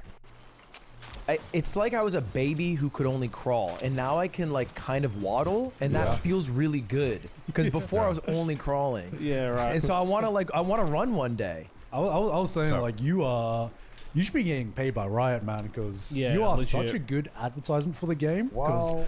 I actually, I didn't tell you because last time I actually started playing League again. Not on this one, but last time you guys did an event together. Because looking at you are such a good advertisement because you are like the mobile game ad of League players. He is the mobile game ad. You see the gameplay and you're like, I just want to play for him. I just want to let me take over. I gotta play Game League right now. Yes, I rage bait people into playing because they think there's no way that somebody this bad can achieve the rank I achieved. That's usually it because I hit platinum, which is like top 20%. But when you look at me, you're like, yeah, this guy's like, I don't know, maybe somewhat brain dead. Like maybe his left hand doesn't work. So yeah, I've gotten that comment. So to explain, Joe, to give you a super quick rundown where I can. please. League of Legends, obviously there's multiple ranks. Iron, bronze, silver, gold, platinum, emerald, diamond, master, grandmaster, challenger. Okay. And generally, people are, I think, pretty accepting that platinum is a fairly respectable rank. Like Right. it's a pretty you're pretty good at the Middle game. of the It's road. no, it's maybe like the floor of respect. Yeah, like the right. minimum that someone be like, you kind of know what you're doing. Yeah. Okay, right. And obviously there's different roles. A lot of people play the jungle, which is a lot more kind of playing against PvE. And then you eventually get involved in team fights. So you kind of farm. Okay. Do you know Tyler won? I know of him, yes. He challenged me. He's like challenger all 5 roles. Okay. He's like Thanos. He's done it all, and he Yeah. challenged me to hit plat in like a certain time period. Okay. Which is like I felt like little Deku, and I was like told like go run. By All Might. Yeah. And All Might's like he is All Might. He's All Might. And he was like, You'll get platinum. yes. And so then I chased it, but now I keep playing it, and people call me Tyler Point 2. Okay, it's not that funny. And so he played jungle, and jungle is, it's kind of whatever. But this time we played bot lane. Okay. And bot lane has a guy who does the damage and the guy who supports. Okay. And the guy who does the damage is really squishy. And it's also a lot different. You have to like. It's so different. We have to It's play super together different. constantly, and in the last time we did it, we were separate lanes. So it's like So when he would fuck up, I didn't care because I Yes. didn't know. Yeah, Because I didn't know what he was doing. Yeah, right. But I didn't know this side of Connor existed. He's evil. Oh yeah, he is. Oh, he is. He's evil. I'm a toxic gamer. As someone who has known him for a very long time, he is an absolute. Yeah. I'm not Australian. I can't say that, but I thought it. I thought it. Yeah. Well, Yeah, I would mess up something like I would like miss a creep, and then it felt like I don't know, it felt like I dropped some food on the floor, and my mother instantly fucking took a slipper up at me. Yeah. It was every time, and he's like, "Oh, you fucked up again, did you? That's fun for us. Oh, now we get to live in your fuck up world you've made for us." It's the headmaster with the cane. Yes. Just Yes. like walking back and forth along the halls, waiting for you to fuck up. And our hatred for each other peaked at one time he yelled at me, and I yelled back at him, and we spent 30 minutes playing a game where we did not talk to each other. It was a game of chicken of who will break the silence, and nobody won. It was so bad. We won the game. We did win the game, and that I think if we lost, we would have ended it. What? I think if we lost that game, we would have probably walked away. I don't know. I don't know if we go to the next day. That win helped a lot. The win did help. I mean, I don't know. There's been some games of League where I'm like, damn, you win the game, but your teammates are so fucking toxic that it just actually feels bad. Yeah, it's that you're like, awful. actually, I want to root for my own demise here because I fucking hate my teammates. I've thought evil thoughts like I want to lose to make this person's life a little worse today. I've thought, and they didn't say anything to me. It's their actions in the game do that. Isn't that crazy? You can move a character. The frustrating thing about bot lane is that you can literally watch someone's mistakes just constantly. Whereas in the jungle, you just don't see it. Yeah, it's hidden. It's hidden. And even in top lane, it's like you're in your little island or mid lane. You're not really looking at, like, you see, like, if I see, like, a Mumu died, I'm like, oh, what happened, man? You're like, nah, I just got ganked. I'm like, okay. But then what I don't see is, like, maybe he fucked every skill shot up. He missed every fucking minion. He pathed back. And so in the bot lane, you're watching, and I'm supporting, and, you know, I kind of know what I'm doing a little bit, like a little bit more, at least in bot lane. So I'm watching him miss everything and fuck everything up. I'm like, don't worry, man, we'll get next game. And he never gets better. And I'm like, okay. Wow. ADC, I got a little better. At ADC, you got a little bit better. And then I was losing my mind to the point where I snapped. I was like, I can't do this. I can't watch you do this. Yeah. And it was the worst because I was like, what do you want to play? I was like, nah, go ADC this game. I was like, try it again. Because I'd taken him off it. Because I was like, no. And then I let him go on it again, and I flipped. I was like, I can't watch you do this anymore, actually. Never mind. To answer your question, no, I don't love it. But I want to be better at it. That's how what's the end goal? There's no end goal. Okay, you'll be good at League, and then what? I think my end goal for League is I'm full Tyler point 2, and I hit platinum in every role, because he famously hit challenger in every role. Okay. So it's like, you know, well, not easily. Why ADC? ADC. It took me like 500 games to hit challenge or platinum on jungle. So I think that's my goal. And then I also have a League team, so I think it helps. Yeah.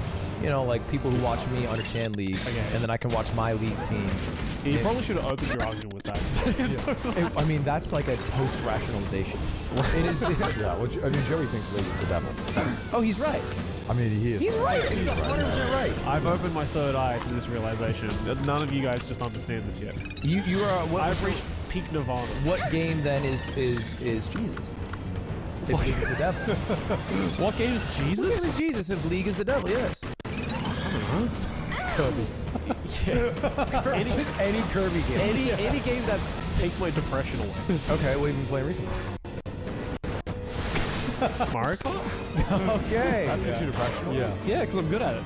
Are you good? I'm pretty good. Okay. No, you get cooked by those sweaty people who like do flips and shit. Oh, I mean, the world records are... Yeah, the like, world records are stupid, though. You see a YouTube short with, like, some dubstep behind it, and it's just a guy flipping constantly, skipping the entire map. Yeah. And it's like, the game's 2 weeks old. Relax. Yeah. The world record is not even on the actual track. He's flipping out and around the track. Crazy. I'm like, can we just drive on the track for 2 seconds? I feel bad for kids nowadays, because I feel like when we were young, you pick up a game, and everyone had a... Everyone was level bad. playing field. Yeah, everyone was bad. Yeah. You know, everyone gets a game at Christmas. It's Christmas noobs, and you can have a good chance beating them. Christmas noobs is so good. That was a real thing. I love Christmas noobs because you get COD on like November. Yeah. And the Christmas noob would get it December. You've already got like 2 months knowledge. You're like, oh, we're gonna cook them. Oh, we getting nukes. I feel like now because information is so like readily available and it's so much easier to grind games, the game comes out within 48 hours. You're outdated. Like you're washed. Yeah. That's why I haven't played Marvel Rivals yet. It terrifies me. I mean, I feel like that life cycle's even done. Marvel Rivals? Yeah, it's like no one talks about it anymore. I mean, it's like now it's a game. The hype is over now. It's a game, and it'll. Yeah.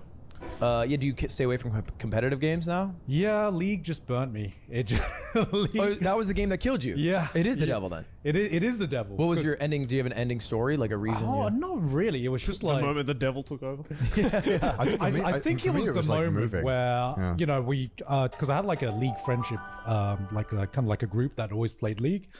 And I remember just getting genuinely angry. You guys will probably be able to rate this. Genuinely angry at your mate for doing something in a video game. I can relate. That was all week. Yeah, that was all week. And there was this one game where one of my mates was just fucking running it down. And I remember being like genuinely angry at him for just trolling and running it down and just having an awful game. And I'm like, wait, this is getting to the point where it's actually affecting my opinion of my real life friends, and that's not good. You're so bad at the game, I don't like you now. Like when we watch movies, I don't want to be near you. Yeah. Like I will just remember that day where you just did not smite when you did a 1300 smite. It should have been 12. Missing smite is so cringe though. Yeah, and that was when I was like, okay, that's valid. I think that's valid. And I was just like, you know, you do the grind, and I didn't know what my end goal was either. So you just I just kind of stopped playing, and I just started only following the esport, which I am way more fun. happier about. Sorry to interrupt. Who's your team? Who's my team? Yeah, your esports team that you follow. Right now, probably G2. Just any European team that's decent? Yeah, pretty much. Pretty much. Would you choose the best bet? G2's the best bet, except when they're not. Although we're literally like recording this as they might be getting knocked out. Yeah, I mean, when this comes out, they will have thoroughly gotten beaten by every someone. Chinese and Korean team, guaranteed. Yeah, I mean, there was a time when G2 actually could challenge people, and that was an exciting time to be an EU fan. Now you get to experience what it's like to be a North American fan. Yes, I do. I don't like it. I don't want it. I like it when we had a chance. Yeah. I stopped playing League initially because I just moved to Japan, and the server is ass. Why? Playing League on Japan server is just terrible. There's like nothing, like it's all Smurfs. Oh yeah. It's all Chinese and Korean Smurfs. 10,000 times more racist as well. Yeah, way Really? more racist. Yes. Yeah. Than the Americans. But the Americans, they're like the lightest ones. Yeah. What? Wait, how is that possible? We fell off? Yeah, he fell off. EU West gaps them in racism. Really? Because there's like 30 countries playing on one Wait, server. so where's your racism? Racism tier list? So like NA most definitely like silver or bronze. Yeah, bronze. Wow, and low. Yeah. Okay. Yeah. Yeah, they don't really result to racial stuff a lot of the time. Because we used to be #1 in the server. I'm not happy, by the way, that L plus ratio. we're not You still became #1. inclusive. I think it's a good thing that we're lowering down on the tier Yeah, I list. think so. This is a good one. So who's Grandmaster? Who's top? Who's the most? Because Japan, you've got 3 countries playing on one server that all hate each other. You've got Koreans, you've got Chinese people, you've got Japanese people. Oh, that's all one server? Yeah. It's the Japanese server, but what? Do you know how to get one bullied more on point. Japanese server? Speak Japanese. Why? Because no one playing on it is Japanese. But is the server like it says Tokyo or Japan? It's Japan. all in Japanese. But It says it. yeah. Yeah, but everyone speaks English. But everyone speaks English, or they are Chinese or Korean, and Yeah. they're just looking for a Do they Smurf speak? server. Do they speak Mandarin or Korean ever? Yes, they do. So that's chill. Yeah. Huh? Well, no. I mean, it's just like. Well, no, it's the until other they find out you're not Chinese or Korean. Yeah. So you have a server where it's mostly a Smurf server for all like the super fucking like regions. Yeah. Coming into this place, just as their playground. So I think the ping from Korea is like 50 yeah, 50 ms. Yeah. It's like super playable. Yeah, one of And my China, I think it's like 80, so it's like really easy to play on. It's kind of like, and that's just, it's sad that the geography, it's just too close, that it's too easy to smurf on. Yeah. And then no one wants to play on it. my friend had a buddy who lived in Australia. The connection was decent enough from Australia that his full-time gig was getting paid by like Chinese businessmen to get challenger accounts because it was like a status symbol. yeah. Like they would want a challenger account to say they were challenger, but they weren't good enough to get it. China? So yeah, so they would pay people in Australia to just grind the account for them. And then you get like a couple $100. League is 200, massive. 300 ms. Yeah, I know. Yeah, it is. Yeah, so it's like a stat. It'd be like if you can be like I'm challenger. It's like okay, it's like driving a Bentley, I guess. Surely TFT must be worth more now. TFT's huge in China, right? I think it's bigger than League. Disadvantage. I think it's the biggest Riot game in the world for sure. But that game, does the most I want to hit damage. Grandmaster. that game's the devil. That game's the devil, and you're wasting your time. I like it. He's an iPad kid now. I'm not an iPad kid. Yes, he is. How am I an iPad? No, he's just old. He's too old for League. Look, pick your poison. is what I'm saying. You're both poison. I guess yeah. I'm like the League player being like, It's on land. Okay, it's on land. Chill, dog. No, I've been enlightened. I think I hit 30 this week, and I think the true path of the 30-year-old is to pivot to single-player games. That's the true games We've experience. already done this. We've done that. You're still playing TFT. I play a ton of single player games. Yeah, you What was do. the last single player game you played? Okay, green. Elden Ring. Dude. Elden Ring probably. You did that as a challenge as well. Yeah, And you're true. a gamer. Oh, I Hades 2. I played Hades 2 on airplanes on my Steam Deck. Okay, that's acceptable. Yeah, the Steam Deck has unlocked a world of single-player games to me. Bro just discovered single player games. No, it actually feels like I just feel like you would enjoy them. I do love them. I mean, I used to love them as a kid, but like, Do you like story in the video game? Okay. You like Final Fantasy X? yeah, I love Final Fantasy X, Okay. and I love RPGs, but it's just such a horrible experience to stream them. You get instantly spoiled, Yeah. and No, RPGs are the worst. I've been quite lucky. I haven't had too many people spoil it, and then you get time. yeah, your chat's quite nice. Mine's quite not. Well, yeah, I didn't notice. I was like, what should we do for a suggestion? Like, fence. Oh yeah, Let's go. Oh, yeah, like a punishment to do. Yeah, they're like What? Dude, it's insane. it's an epidemic. Wow. We're all worried about it. It's gonna hit me. We're all worried about it. That's what we should do.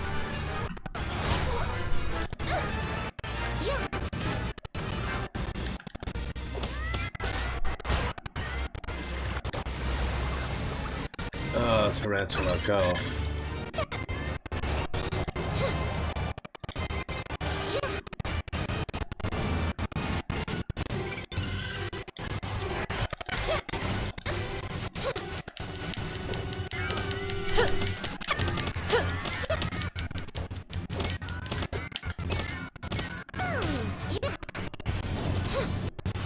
Okay, let's see. Oh, I caught it. Oh, I only took 2 of my pals.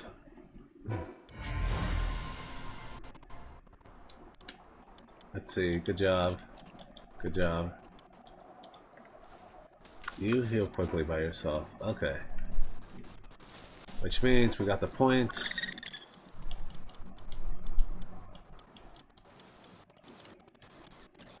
Guild chest. Oh hey, Joe took a saddle.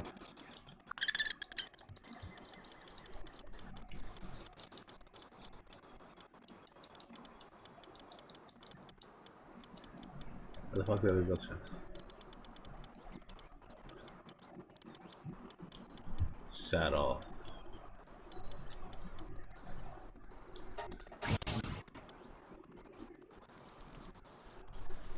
Oh, hey, I'm here. Uh-huh.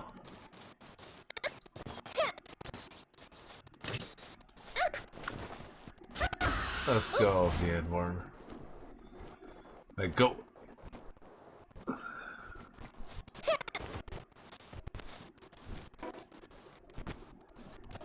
Yes! Well, I'm pivoting. In my 30-year-old phase, I'm going to quit multiplayer games like League of Legends. What are you about to say? I'm going to quit face. I'm done with Let's not get carried away. Same level as League, to be fair. We got to carry a few of the things from our 20s God over. forbid men have hobbies. So I'll go to the single-player realm. Okay, well, what's the GOAT single-player game for all of you then? To Goats, embark on I've my only journey. played single-player It's games. fine. I know, but like your recommendation for me. I mean, most you? recently probably Expedition 33. Dude, I've been telling him. Is it that good? It is I haven't Yes. played it yet, but I've only heard good things about it. Yeah. Yes. Uh-oh. It's that good. I'm And out your of viewers would refined love it agents. 'cause it's French. That's what everyone Yeah. tells me. I feel like it's a little racist.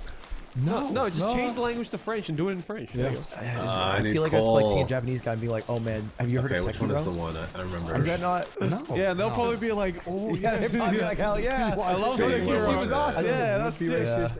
It wouldn't be bad if there was like no Japanese media.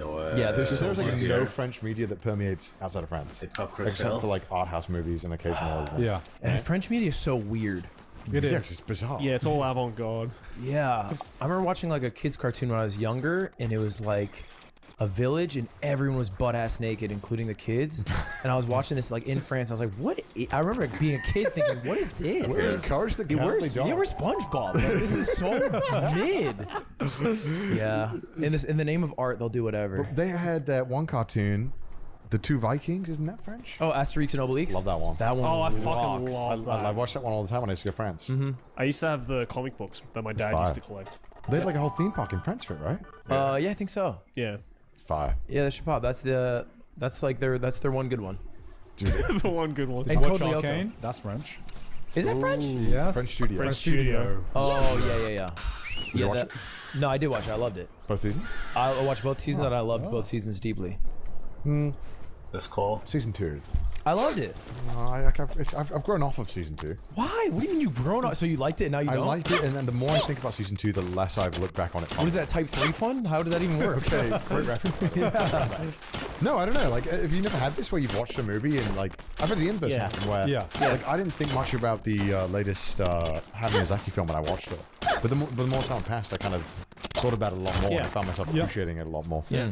But the inverse happened with Arcane season 2, where I think like everything cool that I remember about Arcane is season 1 Arcane. I agree with that. And then season 2, I enjoyed it. It was a step I down. enjoyed it, but I felt like when I look back to it, I'm like, man, it felt like this really cool thing about a lot of these characters kind of felt like it was kind of pushed to the side to also build the League world to set up for more League stuff in the future, which is fine. So it wasn't even on a rewatch that you felt that way. It was just thinking No, about just thinking about it. I don't know if I've had that happen with. Usually it's the inverse, right? Where it's like I think about it and then I like it again, like you're saying with The Boy and the Heron. That's it, The Boy and the Heron. But I also think I had a pivot at one point in my life, and I enjoy things. I like to watch. You're going to You enjoy things? Okay, what do you enjoy things? How's that a pithy? Please elaborate. Okay, I had Before I enjoyed nothing. Yeah. I just consumed for the sake of consuming. This episode is sponsored by Shopify. Boys, when I started my clothing brand nonsense, there was one huge issue that I had. We had all these amazing designs, right? Hear me out. We had all these amazing designs and we had these fantastic ideas, but I was like, how am I gonna sell these clothes? How do you open an e-commerce website? How, Joey? I don't know, but then Shopify was there to help us. Is Shopify the commerce platform that's behind 10% of all e-commerce in the US, from household names like Mattel and Gymshark, and brands just getting started like your brand, Joey? Abso-freaking-lutely gone. Get started with your own design studio with hundreds of ready-to-use templates. Shopify helps you build a beautiful online store to match your brand's style and accelerate your content creation. Shopify is packed with helpful AI tools that write product descriptions, page headlines, and even enhance your product photography. Get the word out like you have a marketing team behind you. Easily create emails and social media campaigns wherever your customers are scrolling or strolling. And best yet, Shopify is your commerce expert with world-class expertise in everything from managing inventory to international shipping to processing returns and beyond. If you're ready to sell, you're ready for Shopify. So turn your big business idea into... with Shopify at your side. Sign up for your $1 per month trial and start selling today at shopify.com/trash. Go to shopify.com/trash. That's shopify.com/trash. Back to the episode. Okay, well, when's the last time you cried, Joe? This will relate. This will relate. In general? Yeah, just in general. Probably when I proposed. Oh, that's beautiful. That's so beautiful. Shit, he's got a good answer. That's a fire answer. That's a great answer.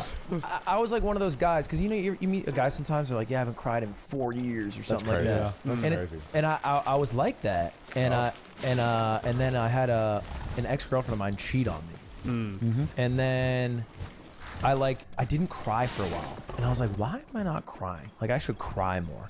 And so I started to make an active decision in my life to try to feel more emotion in every aspect. So consuming media, or in personal relationships or whatever. And the result is now when I watch stuff, I like it way more because you get super invested. I get super invested into it. I'm very locked in, and I cry so easily. Yeah, me too. I cry everything. Only if I'm watching alone, though. The wild robot on an airplane from Japan, I'm crying. Shit. Bro, have you heard this guy's takes on the wild robot? Yeah. People are so fucking mad at me. What'd you say? Well, okay. What did you say? He said it was mid. I prefaced I was playing Slay the Spire while watching it. Oh, so you didn't watch it? Basically. So you didn't watch it? But what I gave was my rating as a film in the background. That's like... No, I recognize that, which is why I prefaced heavily. I was like, this... so his second monitor movie review is that it was mid. And I was like, Garfield, the movie was better second monitor content. Oh my god. Than the Wild Robot. This is my Wild Robot review based off of reading other reviews. I didn't like it. No, because I felt like what happened was that I watched 8 movies on the plane. And in my head, on my phone, I'd written down my score for each one of them. Some of them I partially watched, some of them I absolutely didn't watch. I was just on Slay the Spire. And you're still writing the score down? Yeah. You're just score maxing movies now. No, because... This is the issue with rating movies. Yeah. No, because I was only doing it to bring this up on the pod, and I knew that people would talk about it. Oh, you're rage baiting. Okay. Well, he's a grade A rage baiter. No, so... It's for content. And normally I don't really rate movies because I think whatever. But especially if I actually watch it, I'm more so interested in how I feel about it. Yes. Than a numerical value to determine its worth. Yeah, but and the one time you gave a numerical value, people shit on you for it. So what I did, he's never doing it again. So what ended up happening was that I watched these movies on the plane, and after the episode came out, I was like, I should just actually check what the IMDb score for all these movies were. I was opposite on every single one of them except for one. Yeah. It was I was so off what the public general consensus was. It was not even funny. I mean, I would go as far to say as the Wild Robot shifted the animation, at least the North American animation wars, and now DreamWorks is the better animation studio compared to Pixar. Damn. There's a tangible shift because nobody's talking about. There's a new Pixar movie. Yeah. No one's talking about that. I did see that statement from Disney though that I thought was fucking hilarious. What was it? I didn't see Disney made a statement being like, oh, if you guys need to stop complaining about all the remakes we do, because when we make originals, no one's fucking watching it. Well, okay, they got just straight up said that. It is true. They didn't fucking market it. I didn't know one knew. Yeah, about they this didn't movie. market it. And like the wild robot exists. So it's like, it's people have done it successfully and still do it successfully. Yeah. I don't think the Wild Robot had that much marketing. I didn't hear much about it. It was word of mouth for me. I didn't hear about it until was you word of talked mouth. about it. Yeah. You seen it? No. Oh, have you seen it? I haven't seen it. If you want a good cry. I would recommend watching it. Oh, now you recommend it. Okay. You recommend watching it and actually paying attention like the way it should be. I recommend watching it while paying attention to it. Because what happened was, I think, while I was playing Slay the Spire, I think I must have lost a run. And I was like, this fucking robot's voice is so annoying. Roz? Yeah, I did not like Roz. Oh my god. Roz's She's a robot. Roz's voice in the background. That's the point. Annoying as shit. Her voice becomes more human throughout it. You're not even like respecting the voice actor's skill. No, I know they are. I digress. I digress. I know, and I'm so get upset sorry. And here. I know I'm wrong, and the comments will flame me again about this. I'm so sorry. Yeah, comments. rightfully so. I know, it's fine. This can flame me. I understand. It's not, it wasn't my review of you. Yeah, I've had the kind of the opposite experience on my podcast where I'm heavily gassing up movies and getting ruthlessly made fun of for watching certain movies or shows. Like what? Dan to Dan. Wait, Why? Because you got normies watching. These are I do a podcast with normies. They don't watch anime. Yeah, okay. So I'm So saying they see like the dick scene and they're like, hey, yo, you watching this shit? Yeah. Oh, yours is the weird shit. Well, they were in, like, they saw episode of 1 of Dan to Dan, and then they're like, oh, that's the one you're watching, huh? With the aliens, and it's like no, but it gets really good. And episode 7 is like so electric, and you have to get there and you cry. But they don't let you get that far. No. So I'm fighting a losing battle. In 5 years, you'll be right, and they'll all feel dumb. I'm right now. No, I bet it's in like they'll see you're Oh, sure. right. Yeah, 'Cause they'll I see think you're right. This happened in the past with because like I guess back when this was the same thing, but like because I guess Down to Down is considered more like normal right now. But you're like super normal. What's like an old example of this? Fuck, like I think if you told people like, nah, you gotta watch Naruto, it's fire, they'd be like, what the fuck? Oh, is wrong with you? Yeah. It's just a. But now it's like socially acceptable to like Naruto. Well, if anything, yeah, fine for not liking that. It's cool. Yeah. It's the great shift, right? Yeah. yeah, I mean, anime used to be uncool. Now it is cool. And now people are segmenting anime into like normal ones- stuff yeah. and weirdo The stuff. segregation has begun. Yeah. of the veterans and the If you like on the normies. pod, you're like, you gotta watch Made in Abyss. Yeah. They'd be like, the fuck is this show? But the show's awesome. Yeah, the show is And amazing. the music's great. Yeah. Shout out Kevin. Kevin Crush. Kevin is the goat. Yeah, I mean, like, anime has this all the time. Like, I think the most outrageous example I can think of most recently is there is an anime called My Wife Got Reincarnated into an Elementary School Girl or something like that. I think I've seen that. He's so unlucky. I look at the title and I'm like, they know This is Twitter bait. exactly what they're doing because This is pure Twitter bait. yeah, because like it is actually like a really fucking emotional show about some guy who lost his wife. Yeah. And he never got over his grief of losing his wife. Like his life went to shit. And so his wife somehow gets, as you said, gets reincarnated as like a schoolgirl, comes back to see him and helps him like move on with his life. But you can't wouldn't get that from a with like the title. You wouldn't Nah. get like the emotional depth of Well, that we've with the seen where title. titles like that normally lead. Yeah. It's normally a lot more degenerate. Yeah, I think you give it the least gracious interpretation. Yeah. Some people do, and then it's like, oh, what are you doing with that elementary school? PDF file alert. Yeah. Yeah, no.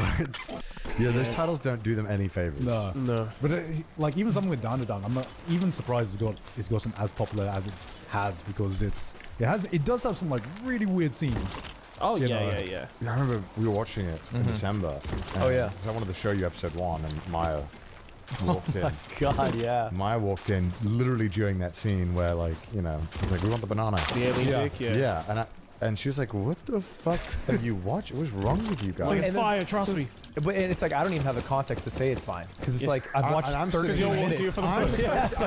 I'm the crazy guy. I was like, no, this is the best show right now. Yeah. Everyone is talking about this. Yeah. You're like, No, I tried watching it.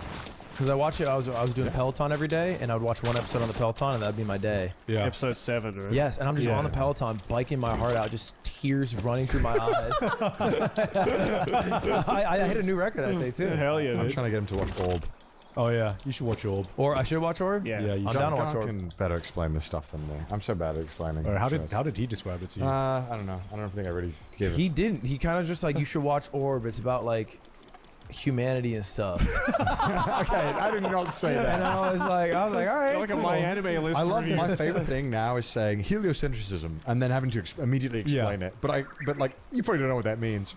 I'll explain. Let me explain. Yeah. You like Vinland Saga, right? Love Vinland Saga, dude. It's I think it's on the same level as Vinland Saga, but in Poland. That's a sell for me. Yeah. Say less. Half of this pod last 5 months has been Orb glazing. It has to. That's what we've done. It's like, go watch Orb. All you guys do? Yeah. I'll watch Orb. Every week we're like, go watch Orb. I'll grind Orb. I've just been grinding One Piece. Oh gosh, that's never gonna end. Yeah, but it's that's so good though that it never ends. Where are you up to? I'm currently watching Egghead. Oh shit! You're ahead of me then. Yeah. Yeah. No, I'm deep, but I'm watching all like the lore videos too. Oh no. But I think I spoiled myself. I watch a theory video that I think's accurate, and I think about it every day, and it kind of ruins my day. Yeah, here's the thing. Some people love theory crafting and theory stuff.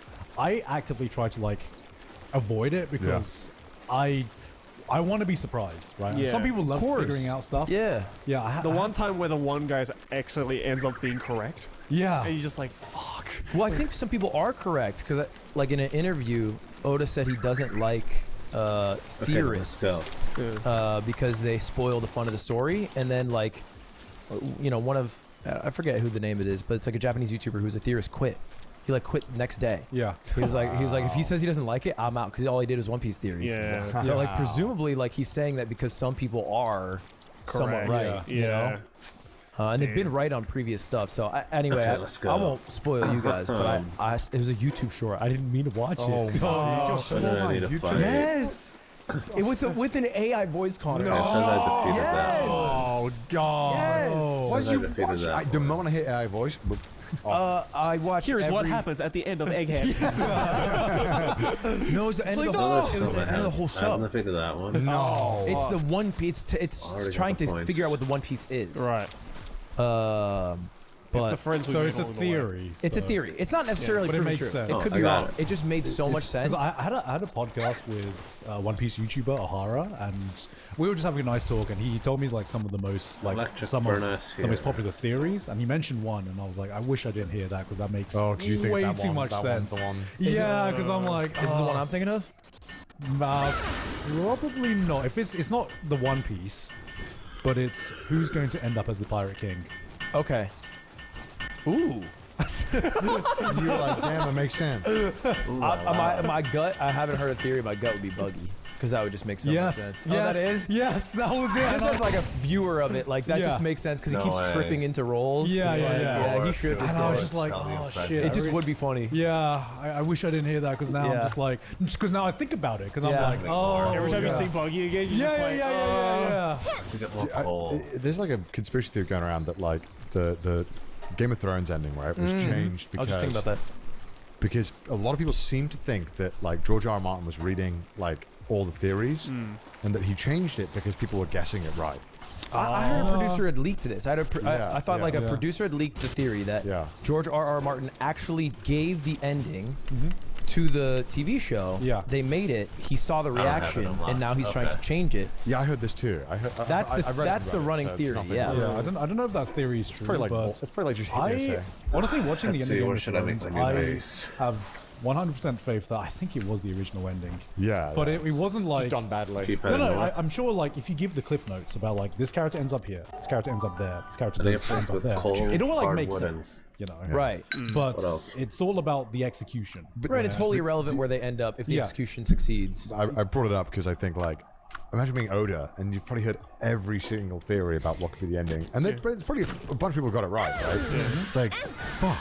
Do I just like? What do I do? Do I continue on, or do I have to switch it somewhere? Like, I think I would genuinely struggle as someone if I was making something like that was that popular and that discussed, because someone's got it right. This Well, peak looks you've just got familiar. to just shut out. Yeah, right.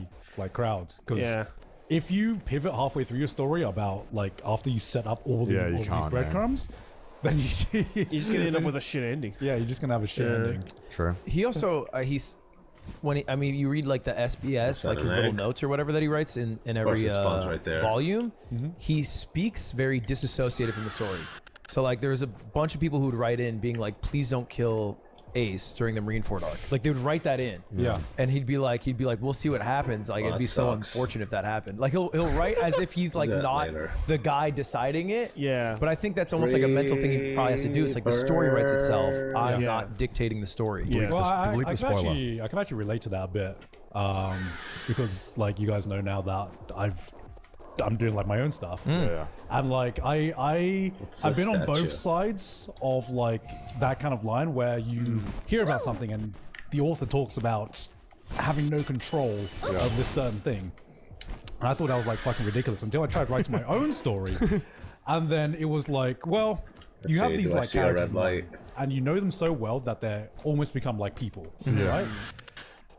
And then you have an idea about where you would like the story to go. You plan it out, and then you get to like writing like certain scenes, and you're like, "Shit, I don't think that person would do that." It just it's like things happen differently than you can plan out intricately every little thing, and then you get to a certain scene. It is water, and then the characters will sometimes not react how you think they would react because you didn't know the characters as well as you do when you were just planning it out. But then you get there and you're like, shit, this is actually not what's happened. And you're kind of like, and then you just gotta make a choice.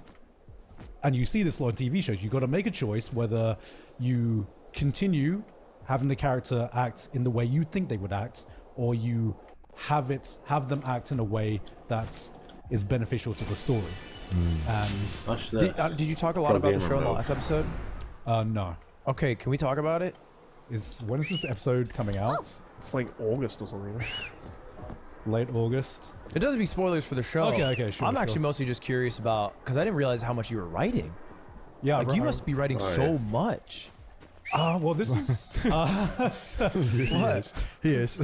Yeah, he was. Well, this what I'm releasing right now is a short film, and I'm writing like other stuff as well on like the side, because it's kind of like grown into this whole like thing in my mind. But yeah, I'm writing a lot. Like what's the you wake up and you're like, I have a goal of writing X amount of minutes a day or X amount of pages? No, this is more of just could have sworn I saw it over here. Like, I don't know if you've ever had this thing where you have this idea of something inside of you and you don't feel fully satisfied until you get it out. So like you realize it. I don't know if you've ever had that with a project, maybe it's like an idea for like a tournament or something like that. I think for some videos I've pulled all-nighters to execute from the conception of them. Yeah. Because I was like, this is like an idea I have to do now. Yeah. But that's the only time I've ever had that. Yeah, like my problem is that I'm so like inspired based with all the content that I do, which makes it really fucking hard for me to just make deadlines sometimes. Because I'm like, sometimes I feel like working on something else, but at least with like this project, I wake up and I think about this one thing, and I can't get on with my day until I am able to like visualize it and put it down on paper.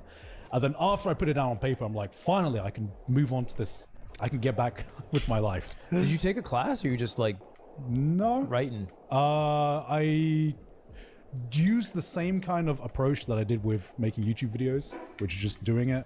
Right. I talked about this on a previous podcast where I had a deadline to make from the first draft of this script that I submitted to get animated, and it was complete shit because I had no idea what the fuck I was doing, and I wrote it in 2 weeks. But I used that as a kind of like a stepping stone, and I just kept writing and just actually tried to do research, which research just means watching YouTube tutorials. Oh, like on script writing? Yeah, on script writing, which is actually really useful. Oh, wow. And you just build up the skill by just doing it. Yes. No, I mean that is a broken strat. Like YouTube helps a lot. Yeah, it does. I know. I did a video with this baker in LA. I think it's the best bakery in LA. It's this place called Lou the French on the Block. But it's this French guy Lou, and he was a pro basketball player turned baker. And I was like, who'd you train under? And he's like, YouTube, bro. I was like, what? He's like, yeah, I looked up how to make croissants on YouTube, and then I just started making them. and I would just sell them like to random people because he lived in the States because of basketball, and that's where he's like no professional training. He just did it. Yeah. Which is really crazy. Can learn anything. Yeah. Yeah, it's like mostly the willpower to learn. Yeah. And if you have that, I feel like YouTube has you on basically every other aspect you would need. Yeah. I mean, at least for basics for stuff. Like you can get started in anything, I think. Right. Yeah. Becoming a pro, you have to carve your own path, But I mean, yeah, if you're really willing, you can learn anything. Well, it's just like you ever get that like message or like that question in like panels and shit. It's just like, if you started a YouTube channel today, what would you do? And it's such a I think it's such a hard question to answer because if you haven't gone out and just made a YouTube video or started streaming or doing whatever, then I can't tailor my advice to whatever the fuck you want to do because you don't know what you want to do. I thought it was a teleporter. And that's the same kind of like, I feel like that's the same for like any kind of like skill you learn where you're like, how do I get good at this thing? Well, in the creative world, if you don't even know what kind of style you have, how the fuck just throw yourself against the wall and see what happens. Yeah. You got to know what the basics are first, right? I had an evil thought because Pokey tweeted out. She was like, "How do I get better at drawing?" And my thought was like, "Fucking draw." Legit, man. Yeah, just legit. Like that's just do the thing you're trying to get better at. Yeah. Because you don't know what you're good at. You don't know what you're bad at. You don't know what you got to improve at. Just fucking draw. Dude, I was thinking about that with painting. Painting seems like one of those things you just gotta fucking do. Why'd you have to go? You just gotta fuck up so many times until you eventually are like, this doesn't look half bad. Sometimes I almost think like when people Google or ask like, how do you get started in a thing? It's like they're scared to actually do the thing, and it's easier to like inquire than it is to attempt or imagine. Right. Yeah. Because I did a thing with Streamlabs, and they told me a stat blew my mind. It was like everyone who has ever streamed, like you take 100% of them. Who's ever streamed once in their life, only 8% have ever streamed a second time. Which I was like, that's crazy. Damn. That 92% of people quit after one attempt, and they're like, yep, not for me. And I feel like that's too many. I knew a lot of people who were like, yeah, I want to get into streaming or YouTube, and they spend so long gassing themselves off about making the thing or doing it. I'm like, you should have been ripping stuff. Like, just start like uploading some crap. Like, just do something. But they're like, no, just it's gotta don't be tell perfect. anyone. Just start doing it. And then once you've gotten a little, because like I didn't do that. I didn't tell anyone for like the first 2 years I was doing it. I was just doing it. But you just got to do it. Just do it. You'll get better, and you're 90%. Like in 5 years of doing it like every day or something. You're gonna better be shit than when you start. Everyone is. Dude, I wish I didn't tell anyone.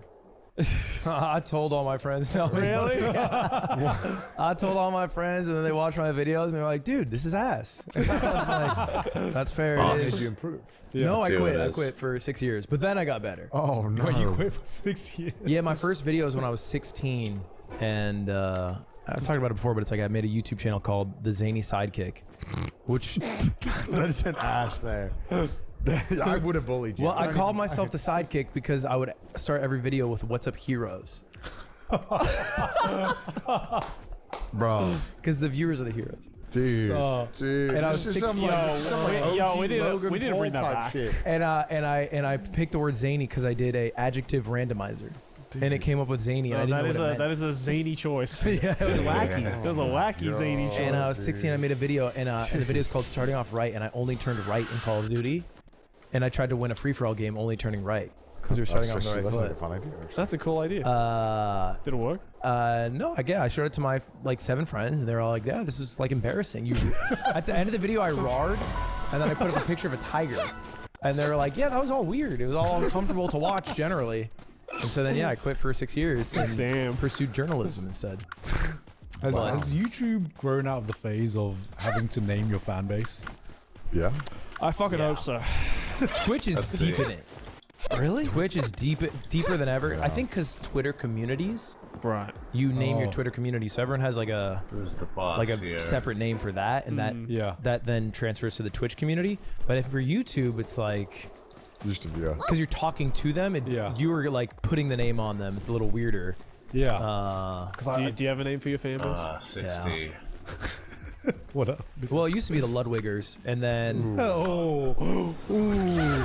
it came off like a little insensitive at times. What? came off like a little dictator. Oh yeah, I didn't come up with the name, to be clear. It was the name they asked to be. Didn't sound like you put much of a fun.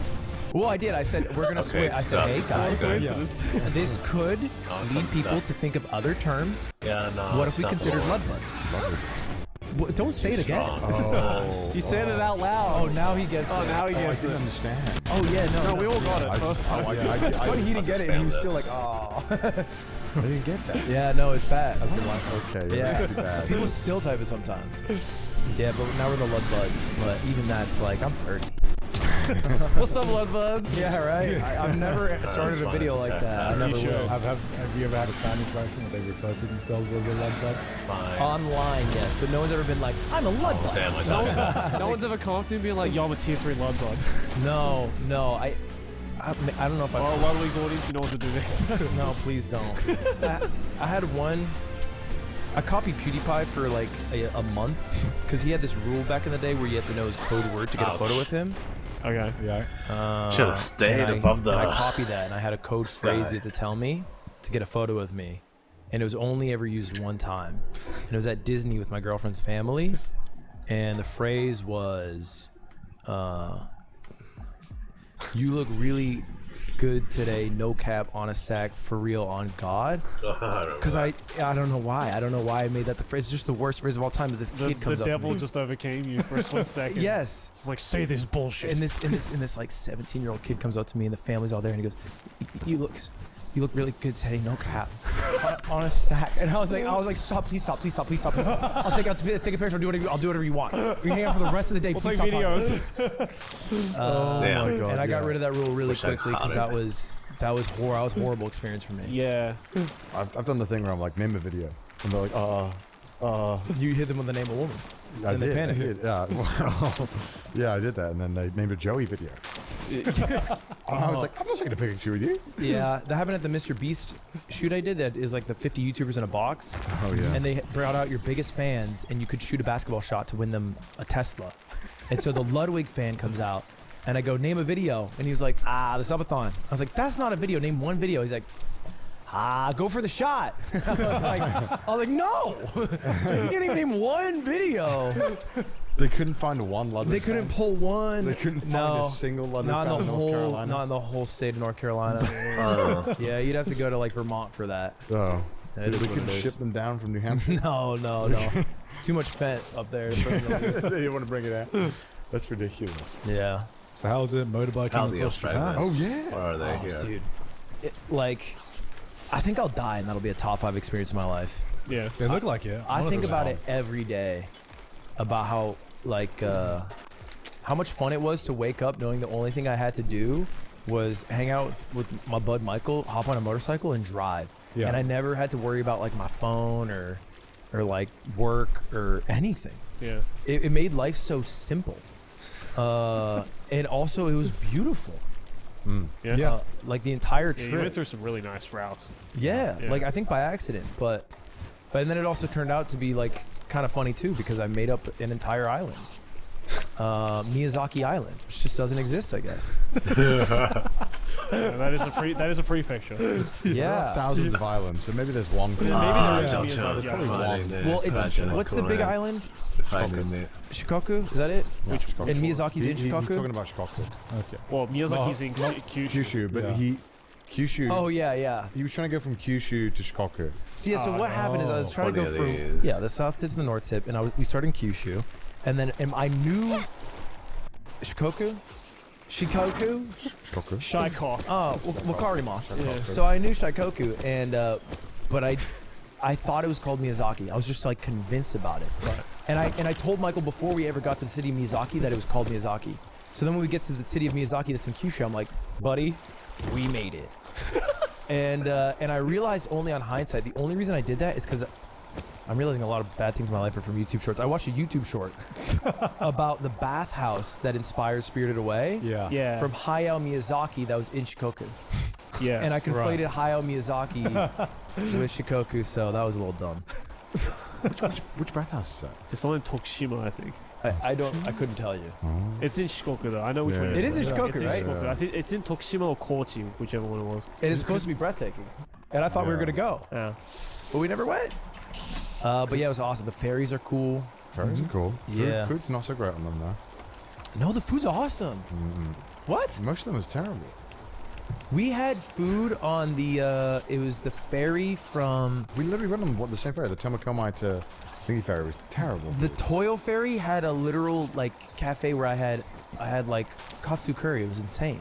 It was one of the greatest meals of my life. Every ferry I've gone on has had ass food. Yeah, that's because they don't fuck with We did the Silver Tiara. Do you remember that one? You've been on that one too. Yeah, I did the Silver Tiara and the orange. And that was terrible. Yeah. And then when you wake up, it goes, "It's the Silver Tiara, pulling up to Hakodate." I'm serious. That one's bad. That one's It's bad. like literally 6 a.m. Right on. For the past hour, they woke you up. By the way, you get on this ferry at like midnight.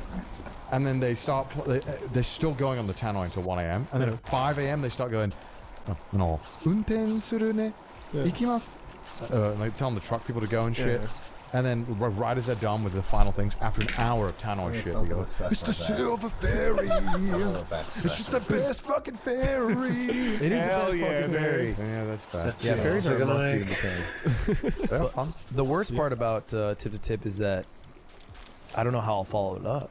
Like, I want to do it again, but Japan was such an awesome place to do it. Yeah, it's just the perfect. China would be so hard. Tip to tip China. Tip to tip like east China. tip to west tip. Yeah, right? Yeah. Holy fuck, that would take a long time. Oh god. Well, I wanted to do because like the reason I was like watching it because I always wanted to do something in because me and my mate have been planning this for ages where we wanted to do drive scooters across Southeast Asia. Okay. Yeah, I want to do that as well. Yeah, That sounds fun. I still really want to do the north to south Vietnam. Yeah, Vietnam. I've really. There's like a really famous road. I don't know if it's Vietnam, but like in Southeast Asia, it's like supposed to be the best motorcycle road in the world. It's like the. I wouldn't be surprised if it was Vietnam. Yeah, Zipper, can you look up? It's like something circle. It's not Hanoi because that's just a damn city, but. Goddamn city. Another goddamn city. But anyway, yeah, I think. That's the only place I could think of because people are like, "Do in the UK," and I was like, I just pull over and I go, "Hey, where are we?" And it's just like some guy in a Yorkshire accent. If someone tells you whether they're too high level for us. No idea why that is. Yeah, but if I was at the southernmost tip and I was like, "How do I get to Scotland?" I would speak in perfect English. And it would be super. I think it would take away kind of the joy of trying to communicate in a language that I'm learning. Yeah, that's fast. Yeah, so you got to do it in a country that you don't your quite Japanese got understand really the good. language. Yeah, I was actually really impressed with you. Really? Yeah. I was going to ask if you did any practice beforehand or. So much. Well, I don't know if I ever told you about I used Preply. I had a Preply teacher to learn Japanese, who was a Ukrainian sex tourist. He moved to Ukraine during the war, right? And I I think was I like, remember this and we episode. were just talking. I was like, "Why'd you do that?" And he was like, "I think he said exactly. I wanted to fuck Slavic bitches." And I was like, "Really?" And then 35, really? You didn't see that? Really? I don't think that's real.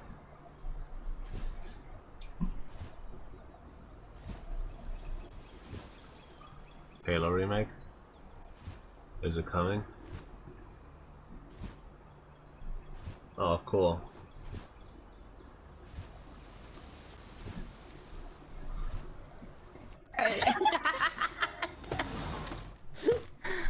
Don't worry, she'll be here any second now. What if she's like already past this area? Because she said she was gonna check out the server.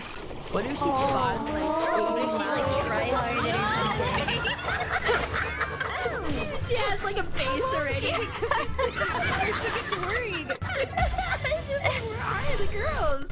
Where are they? She's waiting down there for us. Up at the top of the volcano. Yeah, That's good. By the way, guys, we're slowly starving while doing this. Yes. I'm energy something %. Yeah. I'm committed. I'm committed too. Oh, somebody. Oh, he's here. She's here.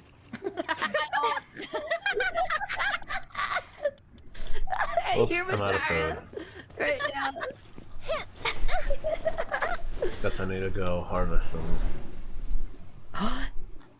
Do you hear who has like Discord like? I'm deafened. Yeah, no, I'm deafened. I can't hear her. She's like, I'm gonna scream at them when I Oh, get he's it. has 50, but this dungeon level 35. She's like, I'm gonna prank them so hard. Meanwhile. Wait, where is she? She is there. Where is she? She's ruining everything. No. We stay here. We stay here. We are in tutorial area where you spawn. We're in the tutorial era. Wrong one. Guys! I'm yelling.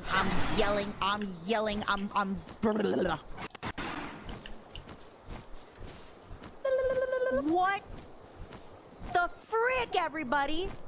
Where did she go?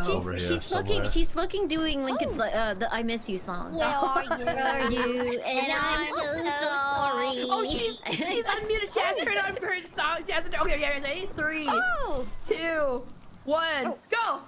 Can you guys hear me? Guess I do have to go Can more you hear down. me? Oops. What the fuck?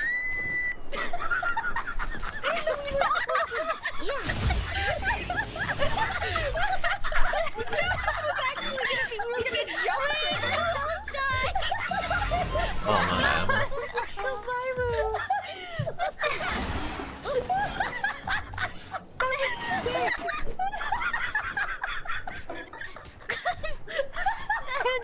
Enough! She's already dead. I have to go down Oh my here. god, these women have beaten me to death! You wish that was you, huh? I'm in the cave. You wish that was you, huh? You wish that was you, huh?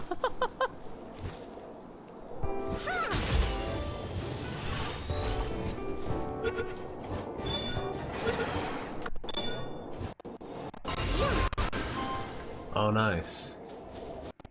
That's been good. Oh, got a new fit. Looks nice, some steampunk. You gotta love what you see. Small and angry. You don't need this. Yes, you do.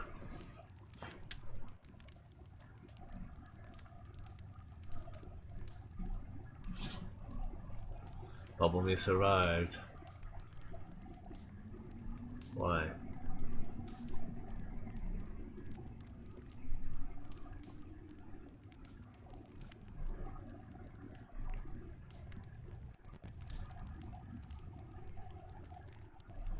Cool, let me...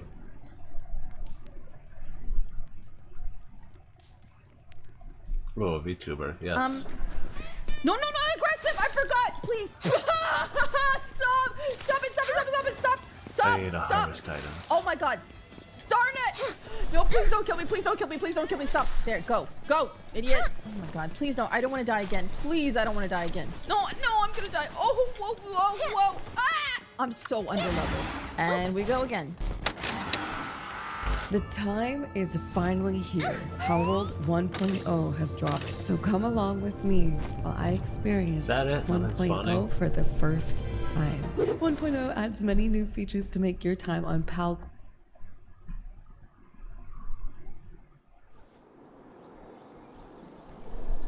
Virtue signaling. Wise to smash valves. Master got me working.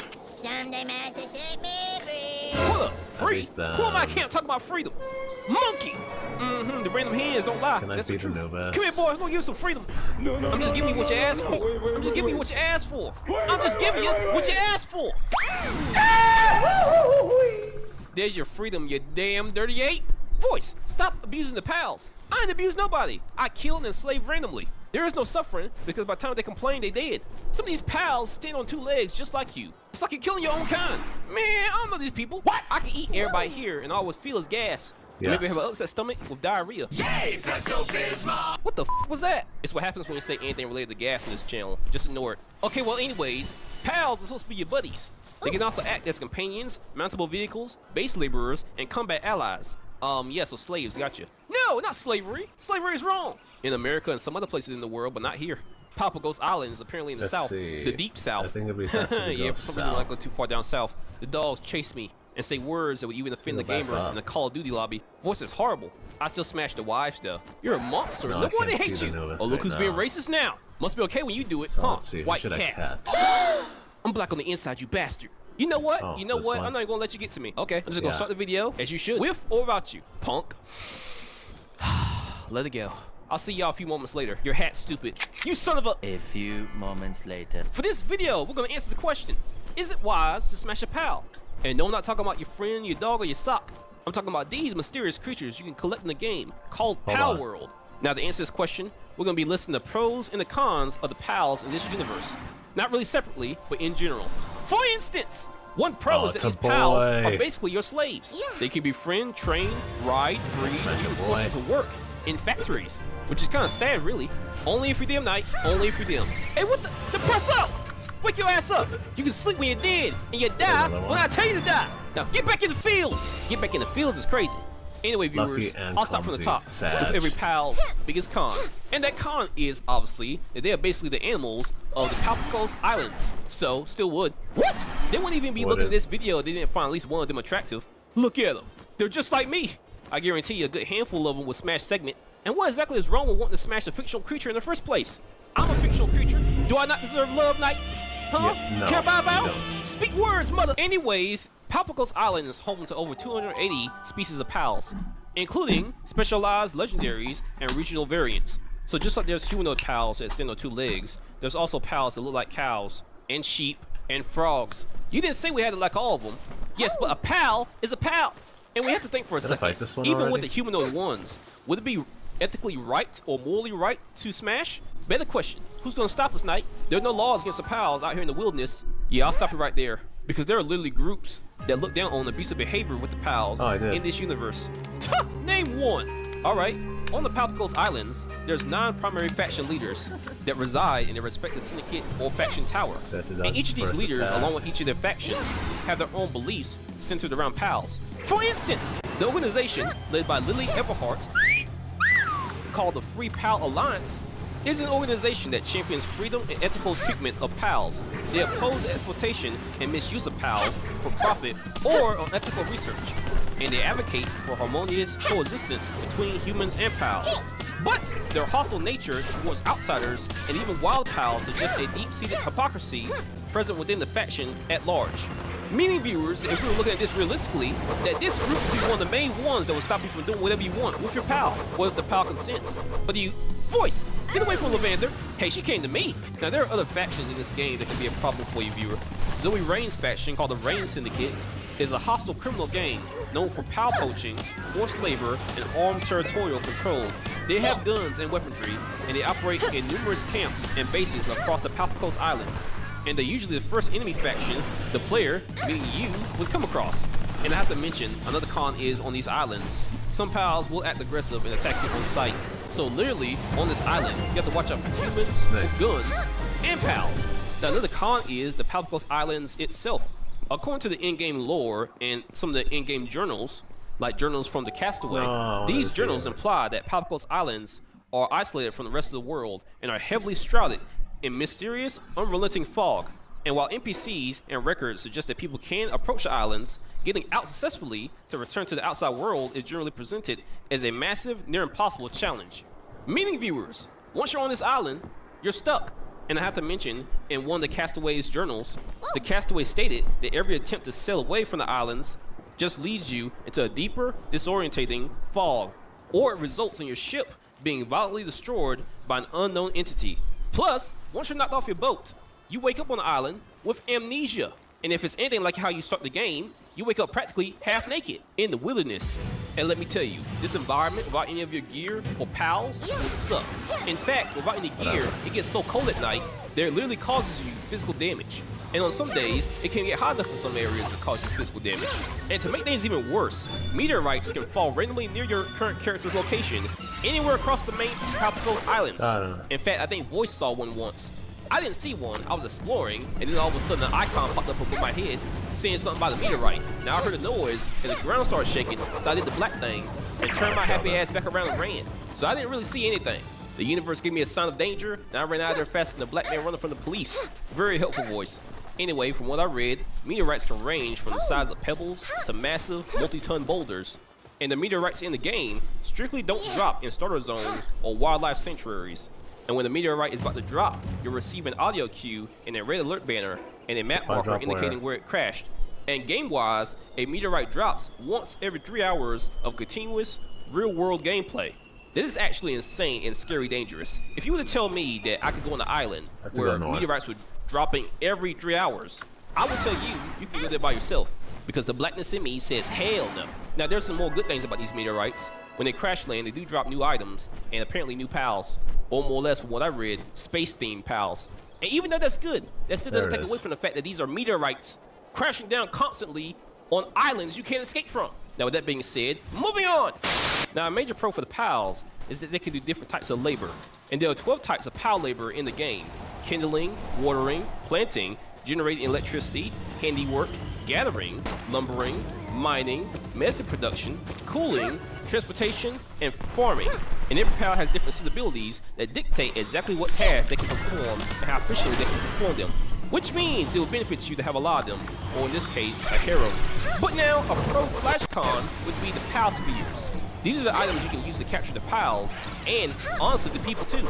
I've even seen some people capture human faction bosses, which is a major pro. However, there's a con in here somewhere, let me explain. From what I read, lore-wise, pal spheres emit a mysterious energy that alters a pal's natural instincts, forcibly reprogramming or compelling them to serve the thrower. The technology uses an ancient blue mineral called pallium to break the creature's will, fundamentally subjugating them.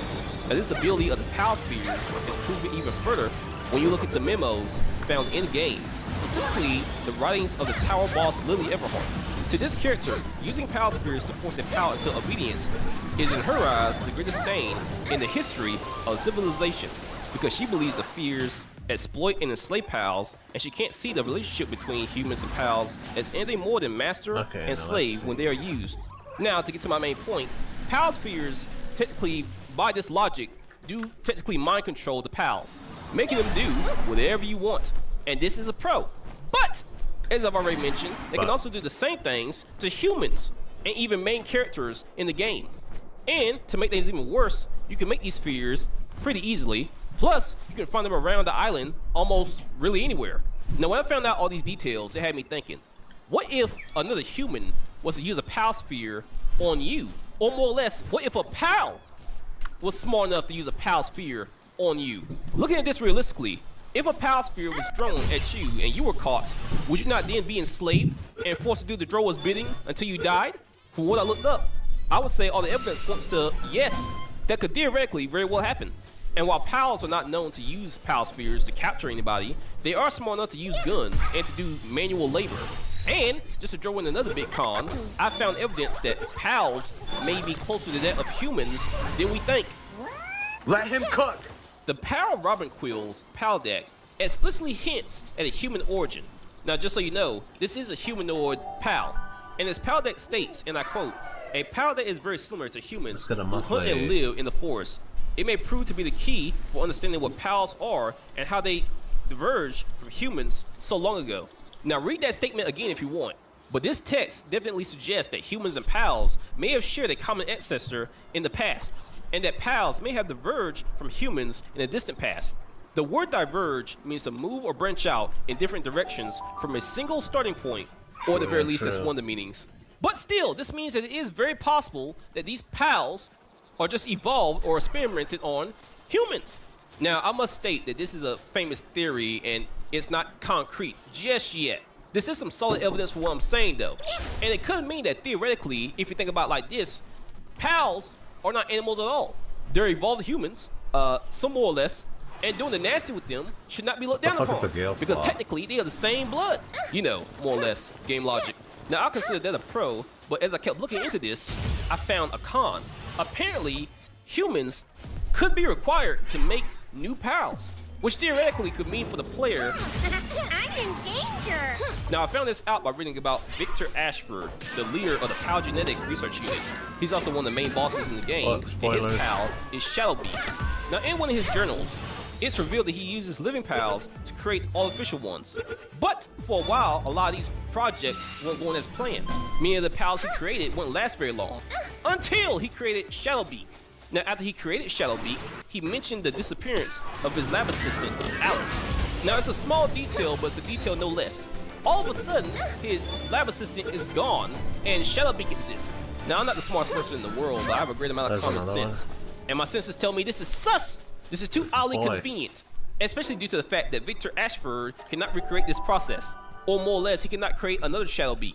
And he even mentions at one point in his journal that him not being able to create Shadowbeak again may be due to unknown external factors that intervened before. So, more or less, this is a con. With this information, we can now theorize that you, the player, in this situation, are stuck on an island, not only with pals and killers, but also with mad scientists that want to use humans to create more pals. And even though, yes, this is a theory, this evidence is real, and it tells no lies. I wouldn't trust him. Victor's wearing all black, and he has a blindfold across his eyes. Reminds me of Wesker from Resident Evil. Evil bastard. Now, let's talk about how pals breed. In the lore, breeding in Palworld isn't treated as a traditional biological process, but rather, it is a mysterious and magical phenomenon. When a male and a female pal are placed in a breeding farm, they will not produce an egg unless they are provided with cake. Now, according to in-game lore, the flavor text and a high concentration of nutrients and energy packed into the cake acts as a catalyst. When the pals consume the magical sugary treat, the overwhelming burst of energy causes them to spontaneously manifest an egg. This is apparently why pals of vastly different sizes and elemental types can breed together. So just to answer the question real quick, can pals technically, get down and dirty like humans? To that I would say yes, but to have kids, they don't necessarily have to do it like humans. The definition of breeding is a sexual reproduction of plants and animals to produce offspring. Meaning, per the lore, this is the only way they make babies. But I still believe they can get down like humans. And I think this because of the pal Lavender. Now, obviously, just by looking at Lavender, she's obviously meant to be, well, hornier than other pals. And her pal deck basically proves this. Her pal deck states that she is seeking a knight of love. Yes. And it's always chasing someone around. Yes. And at first, it only showed interest in other pals. But in recent years, even humans have become the target of its debauchery. Yes! Come to Papa! This is the reason I think, lore-wise, it is possible to smash a pal. One could also even theorize, based off this pal deck, that Lavender has slept with a human before, and wants to do it again. But now, would it be wise to smash Lavender? She is located in the desert, and she is nocturnal. Meaning, if you put her in your camp, she'll work all day and all night long, non-stop. And she is meant to be more seductive in nature. So I mean, yeah, I guess you could smash this one. You heard him, girl. Now assume the position. Now other pals, unless they're really humanoid, likely no. A lot of them act too much like animals. And I forgot to mention earlier, pals do eat humans, or more or less they can eat humans. And as far as pals like Segment, well, her first con is that she's found in the desert, and she's rare and very hard to get. Matter of fact, Voice had hell of a lot of problems trying to get her. Oh my God, there she is. There she is! Outside dancing like Rihanna. Girl, what you doing out here with all this booty? Those Egyptian cat cheeks are mine! Don't fight the pain, girl. I know you love it. Ooh, girl, you give as much as you receive. What the I like that in a woman. Come on, don't fight me. Just get in the ball. Damn it! I promise you this isn't a Bill Cosby situation. Oh my God! No! No! Oh, don't you run from me, you! So yeah, he's still trying to get her. To this day. To this day! Now you guys tell us what you think in the comments, and tell us which waifu y'all think we should talk about next. And you guys have a great day. Bye!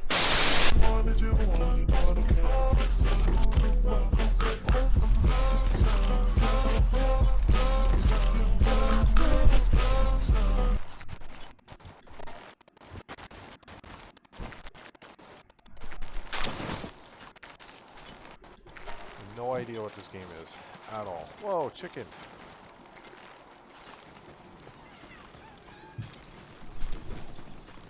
How adorable.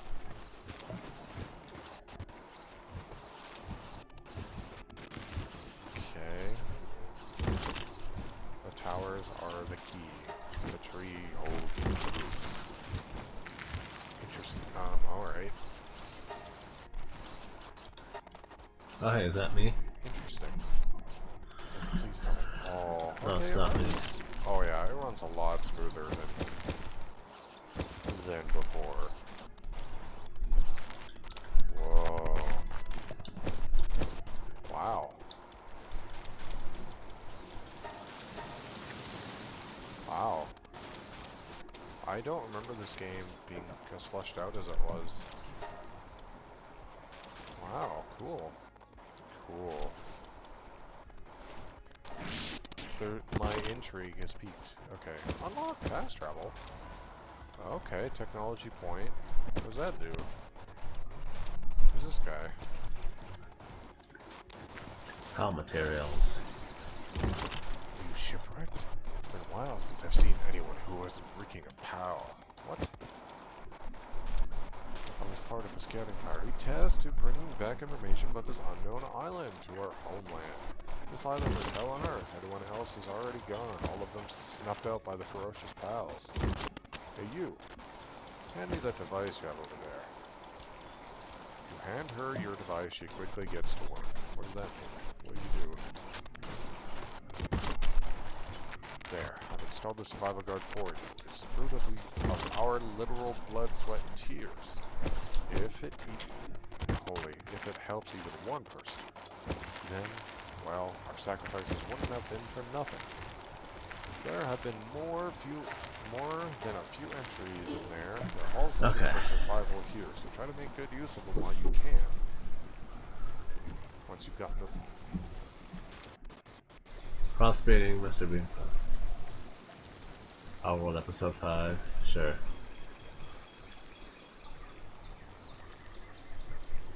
Hi, I'm not wearing pants. And you may be wondering, why did you share this information? Well, it would make sense in context. 13. Would it? Anyway, we're gonna be staring at some things that are completely and utterly out of context. Such as this man who's just walking up onto his freaking, closet here. He opens it up, woo! And inside is a freaking penguin. Oh, good, right where I left it. Anime generally doesn't make sense, and that's the fun of it. Like, there's so many dumb things that happen that would never happen in real life.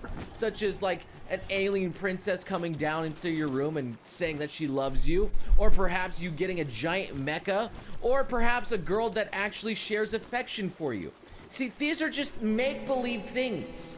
And now we're gonna take anime, and we're gonna put it out of context. These ugly butt-stupid wasps, I hope your honey gets eaten by a bear. I mean, I kind of agree with this statement. Even out of context, wasps are stinking horrific creatures. I don't know why. They like going through like my windowsills in the middle of the night and buzzing, and then going in there and they just die in the windowsill, and I don't know what they're doing. They're just jerks and they want to sting things. They don't make honey. They're just buttholes. I can't believe you'd rather have me wear a school swimsuit than be naked. I guess everyone has a fetish. Says the man in a freaking furry outfit over here. Gleipnir was such a weird thing. The guy transforms into a big furry critter, like it's like a Five Nights at Freddy's kind of thing. Like, I don't. Where did these things come up with? I don't understand these weird supernatural powers of turning into a giant furry critter. Right. Okay.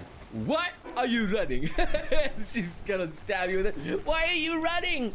Why are you running? I'm gonna stab you, Onisha. Reminds me of that freak out girl that was all over Twitter, and I think even Moist Critical covered a video of her, where she was trapped inside of a Victoria's Secret, I know, the place where everybody goes to have public freakouts, and she was having a public tantrum telling the person to get away from her when she literally tried to punch the person. She was just recording her, and then she chased after the girl recording her saying, "Get away from me!" Like, you're chasing her for crime's sake. You could go the other way. Cutting trees.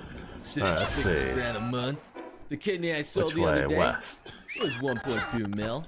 My right eye was 300 grand. I sold one of my balls too. How much was that again? 100 grand, was it? What the heck, dude?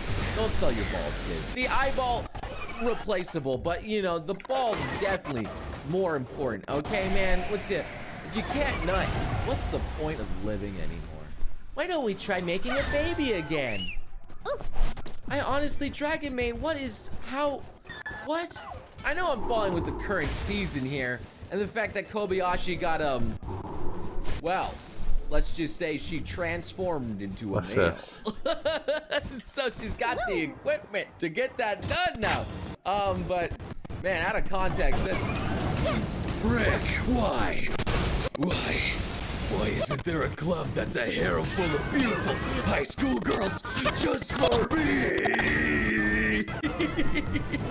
You see, I want to deliver that with more emotion, but I feel like I don't want to scream in the middle of my room at night and wake my neighbors up like I usually do. I don't want to do that, but I could deliver more power maybe during the day. Refreshing some younger sister juice. That has to be innocent, right? There's no way that that's lewd. There's no possible way. I know plenty of you guys would want to drink that from the sauce itself. You absolute filthy degenerates out there. I mean, people buy Belle Delphine's bathwater. They'll probably buy VTuber Coroni-chan's freaking bathwater too. I don't know. What'd he do to you, says the bleeding man. The guy comes up. That the idol you simp for. Oh, a beam Sakura? sword, yes. I was here all along. You.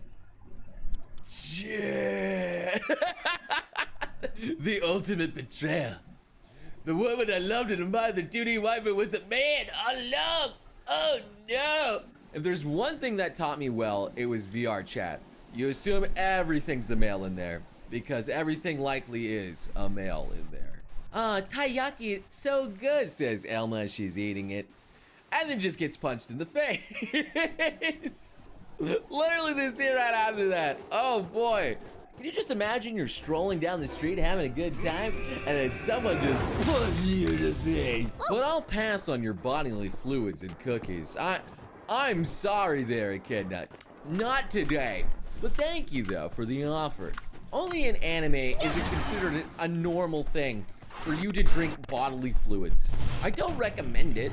It's probably not healthy for you. You don't want to drink that thing. How desperate are you? Okay, I can't talk you out of drinking it. You're gonna drink it regardless. You guys are too thirsty for your own good. I'm even willing to suck at an old man's wiener or two, if that's what it takes. I'm getting a flashback to a famous song by PewDiePie. I think it was taken down because it was a little too graphic, but it was like YouTube bore. It rhymed with bore or something of the sort there. But yeah, it's a person who's willing to do anything for fame. Kind of like people doing TikToks nowadays and doing some epic pranks on there that get them 3 years of jail time. Cute, big boobied, and thirsty as heck. Ah yes, Kanojo, yes. Oh, I remember Kanojo.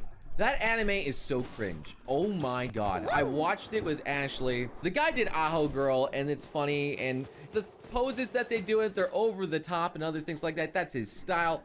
But man, that anime is hard for me to watch. It's painful. Nice. What's considered fluff? The girl's just like, I see. It's certainly a problem the 42nd president of the USA faced as well. Pretty sure that's Bill Clinton. Pure quartz. Isn't that I'll be there? back with the pure quartz. His little scandal. I swear I did not do anything to that. Anyway, maybe I'm not gonna do anything political. Nothing political here. Oh dang, some Nietzsche Joes. The girl's just waddling around like, I don't want to study. I don't want to study. I don't want to be a frill-necked lizard. Why specifically a frill-necked lizard of all things? Nietzsche Joe is just the epitome. If you go anywhere in that anime, you can find some weird things, like frickin' suplexing a deer. That's pretty weird. Or a massive tsundere pulling out a Gatling cannon and shooting at her senpai. Again, pretty weird. This was in Pokemon Generations of a lady cutting an invisible thing and eating invisible food. Delicious. However, out of context, that just translates to poverty. Yay! The fluff? And then shall I put it in straighter terms? To Meteor, I bestow upon you the honor to impregnate me, the queen. Man, that just sounds like a typical off-brand or something going on. Okay, what an honor there. All right, well, pretty cool, I guess. Culture. Why am I reminded of Markiplier? This is fairy tale, by the way. Okay, maybe that's a little too demonic.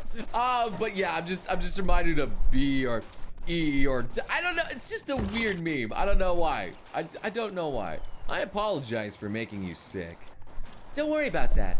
I'm thirsty, so let me fluff you. No.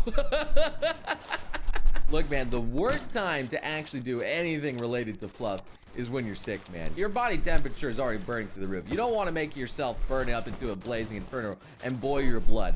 That is definitely something you don't want to do. She's flying with her fart. It's negative ions. Is that what it is?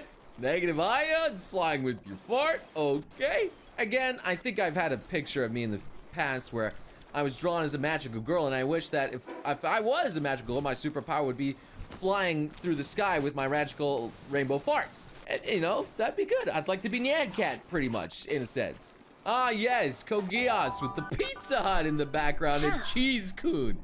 And don't disappoint me. So dumb. Wow, that's a thing to say. Imagine you're in your magical moment. You're finally down with your lover. You know, you're about to get things down, and then they whisper to you, don't disappoint me, man. It's like, what? You think I'm gonna be that bad? You don't have any faith in me? Like, what's that? The legendary Southern Cross is believed to be in the South.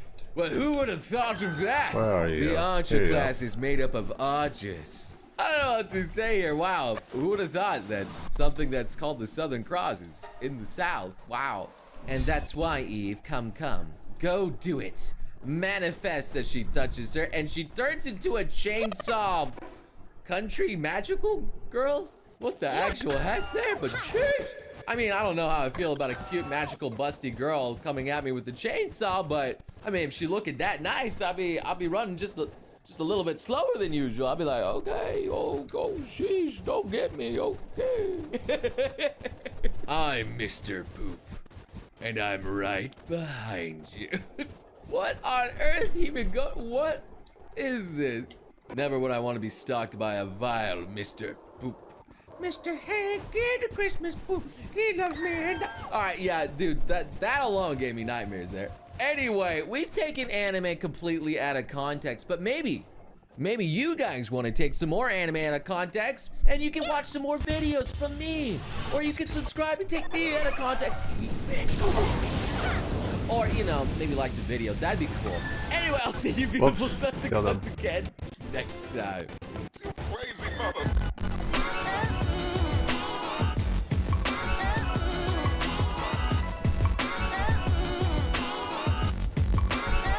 Oh wow, I forgot how loud that old outro was. Oh, time. Not enough time? Oh no, I don't have enough time. What did you got? Palworld is full of surprises. With the official release out, the game keeps you on your toes more than ever, with unique new interactions, crazy synergies, utterly busted farming methods, and more that personally I'm still learning about more than 100 hours just in version 1.0. So you know the drill, we're going to dive right in with 12 new secret tips, and as always, a sub to the channel would also help me a lot. At number 1, if you ever struggle with dying or if you're going to try hardcore difficulty, you may want to always have a Herbil in your party because this guy is literally the Jesus of Palworld. He has the power to fully resurrect you. His partner skill may not completely imply that, but he uses the power of healing to restore you back to 30% of your max HP when you get incapacitated, which basically means when you die. You don't even need to have him called out. As long as he's in the party, he's always going to do it, so you no longer have to worry about losing items unless you of course change the world settings. At number 2, these 4 pals right here are the best in the game when it comes to massively boosting how much you can carry. Lunaris alone will give you plus 300 to your carry capacity, and since she already drops in the first 30 levels, that can be almost like a 30% boost to your weight capacity. That is actually going to be pretty big. Then we have Turtle, which reduces the weight of ore by up to 80%. And no, it does not apply to the ore category, but to the ore resource, aka the tier 2 material we collect in the early stages. Still, if I were to put this in my inventory, as you can see, it drastically exceeds my maximum weight, but when I add that Turtle in the mix, yeah, it's way more manageable. However, if I were to max condense this or even add a Reptiro in the mix, I can literally reduce that whole weight to 0, so we can potentially have a whole inventory of ore, all full max stacks, all weighting just 0. There's also the Terra version, but that one only works on sulfur and coal, which are the tier 3s and 4s that follow up after the regular ore, so you can also use this at the same time in conjunction with the other 3. Now Reptiro on his own only comes in a little bit later after level 45, but he's going to reduce the weight of all the types of ores. However, it's lower, only up to 60%. Still quite noticeable, even works on the higher end materials like the corallum over here, so especially useful to combine all 4 of them at the same time whenever you're moving bases or carrying a lot of resources. At number 3, pals that increase the drop rates for different pals can actually have their bonuses stacked with one another, all the way to improving the drop rates of specific enemies by up to 300% or even more. Like let's say you're hunting for World Tree Holy Water, you can at the very minimum triple the amount that drops. That's because we have about a dozen or so pals in the game that directly increase the drop rates of specific types of targets. For example, Pen King increases the drop rates of fire enemies, Veilat for ground, and so on and so forth. We have the whole list right here. However, when we deal with pals that belong to 2 elemental categories at the same time, the drop rate bonuses from all those respective elements will indeed stack with one another, offering a 160% plus to their drops. The 2 best examples of that are the pals Selene and Selan, both of which actually belong to both the dark as well as the neutral category at the same time, meaning that if we can get 2 different pals to boost the drop rates of both dark as well as neutral, we can actually stack them with one another. And it just so happens that we can actually do that. So if we take Catrice, she directly increases the drop rates from neutral pals. However, she's going to stack with the same bonus applied by Elfidron, but to darkness pals. So that's going to be 160% in total just by having both of these at the same time in the party when you're hunting Selene as well as Selan.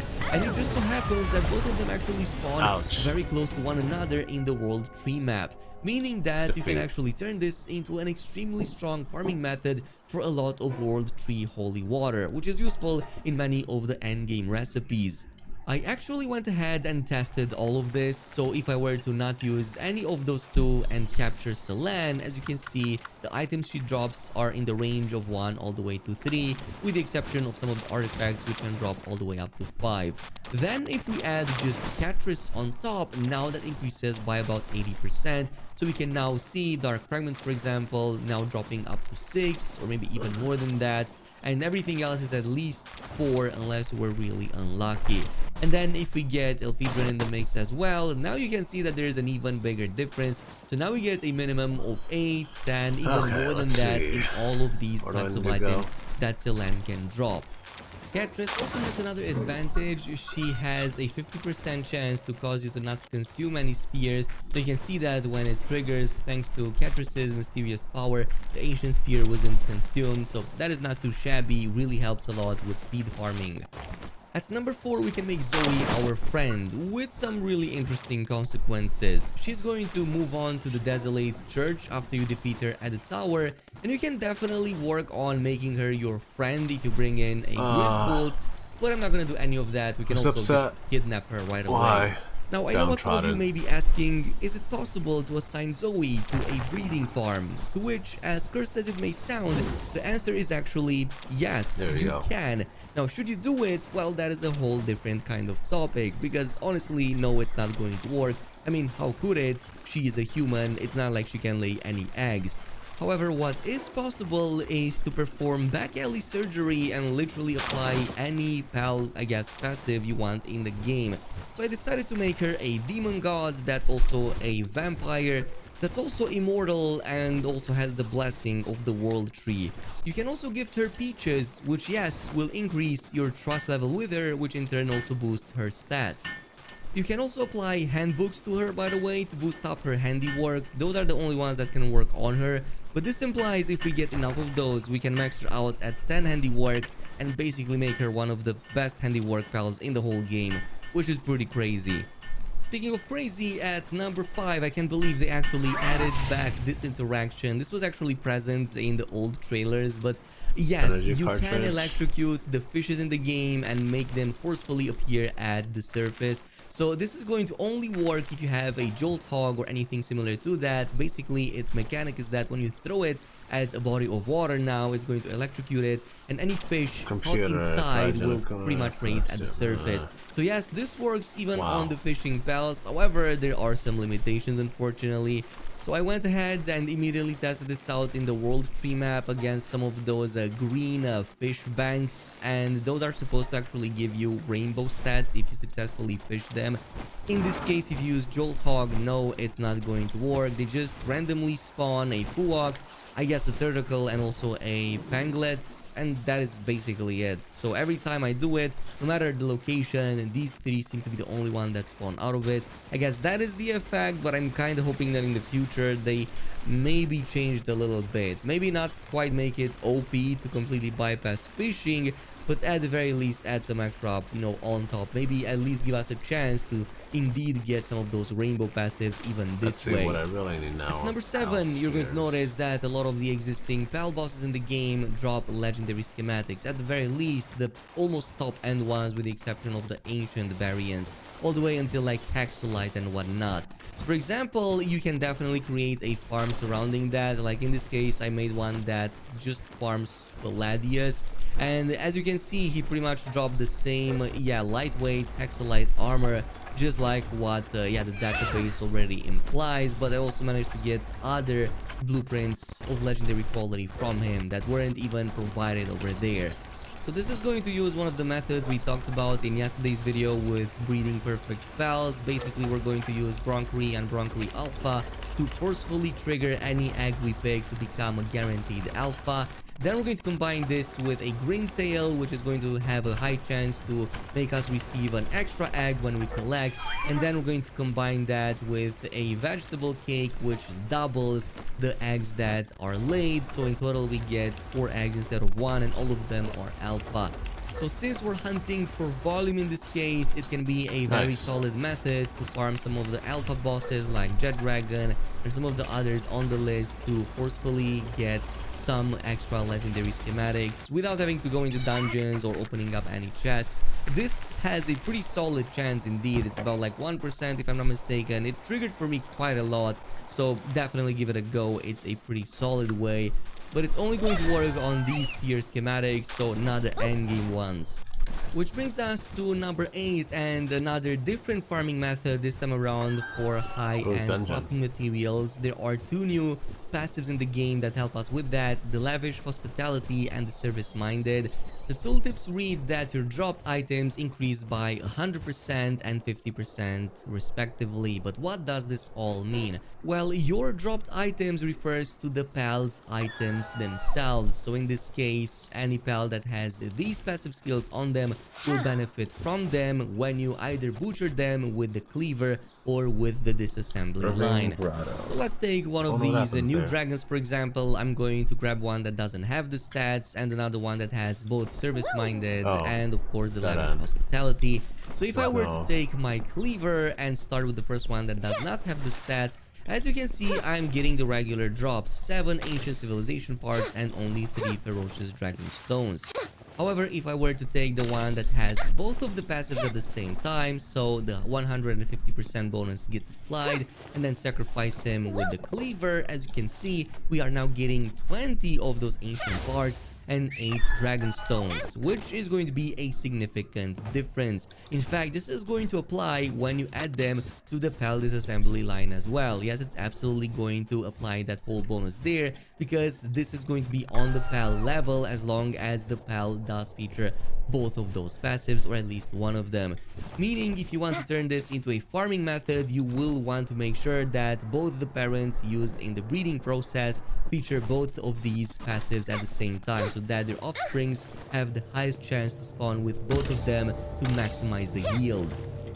And using the same tactics, we can actually make a crazy gold farming method in the mid to end game using Dumad Guild. Basically, they get to spawn everywhere. You can also easily breed these early on via a regular Dumad. But if you grab 2 of these and put them in a farm and then simply just breed them like that with mushroom cakes, with green tail, and then basically quadruple your output, you're going to get to sell these for over 35,000 at any of the vendor NPCs, and that is just for the base version, mind you. If you want to go for even higher, if you bring them in party with you or happen to level them up somehow, at level 80 they sell for over 80,000 a pop, which is absolutely massive. But even with the regular 35k, that's still pretty huge.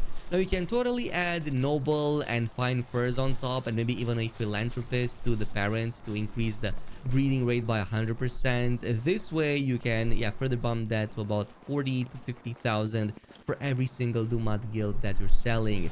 This means for a whole batch that only takes like a couple of minutes to complete, you can sell for about like 2 to 3 million, which is going to be crazy in the end game. At number 9, crude oil extraction in 1.0 is easier than ever. Literally 1 level after you unlock the crude oil extractor, you can also unlock the high performance version of it, which has the advantage that it can be placed anywhere and it will still extract oil no matter what. Oh, nice. In some of the previous updates would have to go to places like the Sakurajima Island, as that had some of the best oil spots. Well, that is no longer needed with this mechanic. You can even place it between farmlands if you want to, just like how our corporate overlords always wanted. At number 10, here are a few ways to more easily organize your stash. In the new update, you can now change the name of any of the containers. So let's say some of them are dedicated to ores, some to wood, some to, accessories or useful items. You can pretty much give them any name you want, so you can more easily see what it contains at a glance. In addition to this, you can even paint them to make the process even quicker. Entering the build menu, if you press P, you can enter the paint mode, and you can start pretty much painting whatever you like. So in this case, providing the proper color scheme depending on the type of material those chests hold. Also, don't forget that you can pretty much throw anything in chests from far away via the easy bulk storage, which you can press right here. As long as you have materials of the same type in those containers, you can just press anywhere in the base and they will get automatically transported over there without you having to physically go. Like you can see here in the case of this Spexolite, it's only when I place at least 1 in the inventory, then is when I can Wi-Fi throw it away with the bulk method. And of course, also don't forget that there are settings for each container, so you can pretty much restrict or enable which type of resource gets added over there or what type of item. Like at least having a few chests only designated to stone, ores, and ingots may be a good idea, especially if you're doing a lot of crafting. At number 11, also for convenience, 1.0 added the dash mechanic. So now you can pretty much use dodge while you're shooting and even while reloading without having to miss a beat. As you can see over here, that dodge can even be triggered when you're actively reloading the shotgun. So this is going to make boss fighting uninterrupted much easier than ever before. Just remember that if you get tangled into vines, it's going to disable the dodge. And the same happens if you happen to end with very low stamina. And finally, at number 12, there are some extremely strong swords in the game. My new favorite is going to be the laser sword. You can actually start unlocking some of these all the way since level 57 with the B variant, and they have a very strong ability, basically a dash slash. So if you hold down the right mouse button and then press the left mouse button, so basically aim and then hit, it's going to perform this really awesome dash that absolutely slices through everything. Both of these versions are very strong, but there are others you can unlock along the way. Like even level 30 with the Mewmere via that very interesting Tides of Terraria update. This is going to still be very strong as it throws those, I guess, rainbow cats that tend to bounce and deal quite a lot of damage everywhere. But if you do take part in the Tides of Terraria dungeon, which you can find right here close to Mount Obsidian, you will see that there are quite a lot of extra schematics that can drop for even stronger variants of swords. And I have to say that I was shocked that Prisma holds so well even in the end game, even against the level 80 top boss right now. On the normal difficulty at the very least, it definitely seems to melt him quite a bit over there. The damage is absolutely staggering because you're using all of these 7 or 8 sword clones that all deal damage against it. Everything else absolutely melts without much trouble on its own, by the way. You can also get the other Terra version that unleashes these waves of damage. It's better than the Meow version because this passes through every obstacle, so you can even use it from behind walls. And yes, it's absolutely going to also apply any elemental debuff your team provides. Like I am using the shock build, so yes, it definitely applies the electrify effect from one of my pals on the target. That about concludes today's video though, with some of the tips and also secrets that I discovered in 1.0. If there are any other interesting things you have seen in 1.0, let me know in the comments. In the meantime, thanks so much for watching, and I'll see you guys in the next Palworld video.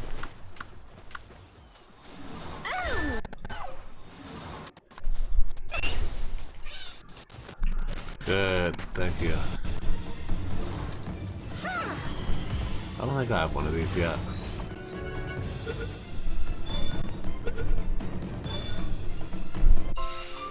Finally caught one. So, where to now? Follow the road south? No, follow it north.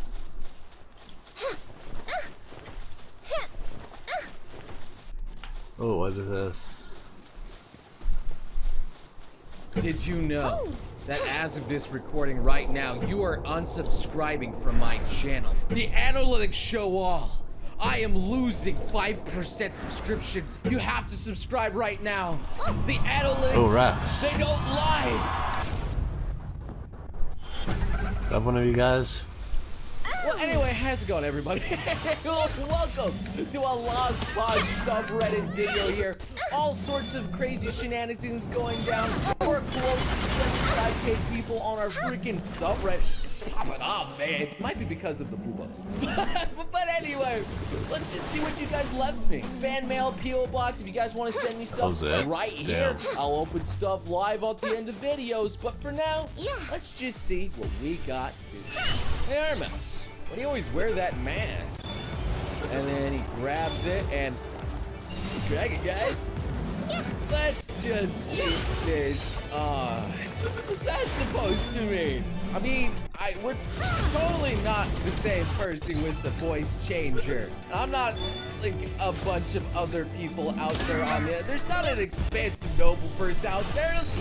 That'd make it really awkward. You just want to see me with Booba. I saw your off-brand folder. We need to talk. Mom. Wait a moment. The current objective survived. Mom's apparently Morgan Freeman all of a sudden. Oh my goodness. Honestly, who labels their off-brand folder actually off-brand and super obvious where anybody can click it? Like, at least do homework or something out there. Put some effort, okay? That one's on you, all right? You have no one to blame but yourself. So there's the Jojo Booba hold meme from Ragnarok, and then we're countering it with the Lisa and her boys. Well, actually, technically, one of them is her boy. How would you feel about your son holding up your big mommy milkers? I feel like that's a little weird. I feel like just me formulating that sentence into one whole thing just made this all. Let's see. Protagonist Saitama and the antagonist Big Demon Lord guy. And then Tanjiro and Michael Jackson. Senku and, well, technically he wasn't quite the anyway, and then Armin. Wait, that's not Armin. God dang it, I messed that up. Oh no. Aaron, Armin, they're just so similar out there. Are people still even talking about Attack on Titan? It seems like after a very disappointing finale where nothing mattered, that no one really cared. It's just gone. Now you can't say Studio Bones wasn't trying to tell us something here. No, this is when Deku was training with Gran Torino and there's a green-haired man with the brown hair. That's a cheeky thing he did there. Look, we all know that the main ship is happening, okay? As much as we like our other crack ships out there, you know, it's just not gonna happen. It's the main heroine and the main hero. It's just gonna happen. You can't fight it, but you can't make dojins. Why are we both naked anyway? And the off-brand MC been like, good question. That's a good question, that. However, I'm sure that scene is from Strike the Blood. Pretty sure that's the girl from that one there. And there was definitely some ecchi elements. Oh, my leg's asleep. So, booba, and then buta, and then thigh, and then... Hey, don't judge me, bro. Just don't get mad at me. There's nothing wrong with a little bit of fluff, okay? Some tails are nice. Everybody's got a fetish. Everybody got a fetish out there. So technically, can nothing be a fetish if you're not attracted to anything and that's what makes you happy? So technically, nothing. Okay, there we go. So everyone has it. No. Now, what on earth is this? Ooh, intriguing. Oh, oh. Ooh. Ohio, Oni-chan. Nice. Even better. Yeah. So Bond with his waifu and King with his waifu. And one is the port's too big, and the other one is the hub is a little too small for that little nut. You can't screw into that. I mean, yeah, maybe Bond and his waifu can maybe work something out. But yo, I don't know about Diane and King. That's just, she's just gonna insert his entire head into her, and that's gonna be the best he can do. I really hate spiders, says Ron Weasley. And Rock Narrow over here. There's always room for growth. there's always room for some growth out there, alright? Okay. I'm pretty sure Monster Musume has opened our eyes to a lot of monster girls that we've been thought was a little bit weird. And not attracted to. It's still a little bit weird, but strangely attractive. Can a praying mantis eat the largest cockroach? But it seems like it's missing a roach part at the end there. Thanks, YouTube. And then, oh my. Oh my. There's this visual novel where you date a bunch of bug girls. I can't remember the name of it, but it's pretty cursed. And I never want to actually play that. No matter what, I am never going to play that thing. So here we have a fit waifu with a big old 6-pack, and then a fit boy with, that's an 8-pack there. Wow, wow. And then even Armin out here with a 6-pack. And then me was just a chunk about it. Like, okay, anime, you just keep, all right, that's good. Hey man, nothing wrong with the little extra chunk, right? Here. If Noble was a girl from Japan. No, not quite. What's cracking, guys, and welcome to my debut. It's Lost Pause Chan and Lost Pause 2 chances creeping through Masa's door by. Aww. Oh, that's just so cute. It's Lost Pause Chan. You guys even turned my channel into an anime waifu. And I thank you. So Mr. Agster over here said, Noble asked for booty shorts Lily, asking you shall receive, and nice. I even like that she's wearing her jacket now. That's good. I like that a lot. How much farther Thank you very much. Very far. Big poo-poo energy. That's poo-poo, not pee-pee. Poo-poo energy. I hate ghouls. Turns into a ghoul out here. And I hate Titans, and obviously he's a Titan. And I hate your girlfriend becomes your girlfriend, says Monica. Oh boy. Yo, I know the new Doki Doki Literature Club DLC kind of thing is out nice, here. I'm glad. I'm like, do I go into it for a third time? A third time I'm putting up this game on my channel. I'm not sure. Hit that like button. Surprise me. Tell me if you really want another one.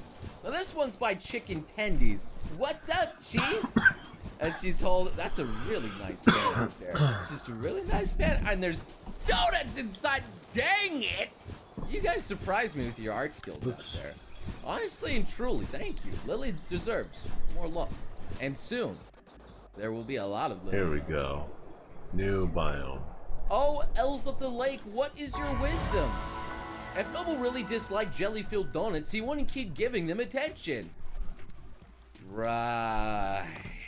This is so meta. I don't really like, but you guys keep posting it. So if I feel like I don't, it's at this point, I feel like it's Stockholm Syndrome or Donut Syndrome at this point out here. It's just Donut Syndrome. So here we have a shopping cart with like a bent little legs, and I was wondering, if you wanted to start panic buying with me. And we're entering fetish levels that shouldn't even be. We are making shopping carts into waifus now because they're cute. Shopping cart waifu. Let's freaking go. I'm gonna stuff her so much full of stuff. Oh. What do you think I mean by that? Now, you might not believe it, but this picture was part of a medical nurse's guide released in 1901 on how to fix a patient who has a panic fear of injection. And here she has the needle, and she's placing the man's head between her thighs to hold him steady. Well. Even back in the day, they had effective healing methods out there. And it's important not only for your physical health, but also your mental health. Bless nurses. Younglings, how are we going to survive? And Anakin out here, that's the need pop, you know? The worst part is Omni-Man has slaughtered a bunch of younglings too, and a bunch of terrible things. He's done a lot of awful things. Oh, we got stunned. It's even worse than Anakin in this sense. Some of the thickest thighs of all time. And I really like the Mewtwo ones out. Mewtwo looking good. I actually recognize all of them too. The Reese's thighs I think are the best. Reese's thighs alone have established an Atelier series to get a freaking sequel on its own. Her thighs were so good that she got a sequel because of it. It's amazing. Anyway, that's where we're gonna end our adventure into the Lost Pause subreddit. I hope you guys enjoyed it. And again, I have so many videos for you guys to enjoy. How you meet people, go have some fun. That's what this channel is all about. And I hope to see you beautiful sons of guns again next time. Crazy mother. Accelerator box.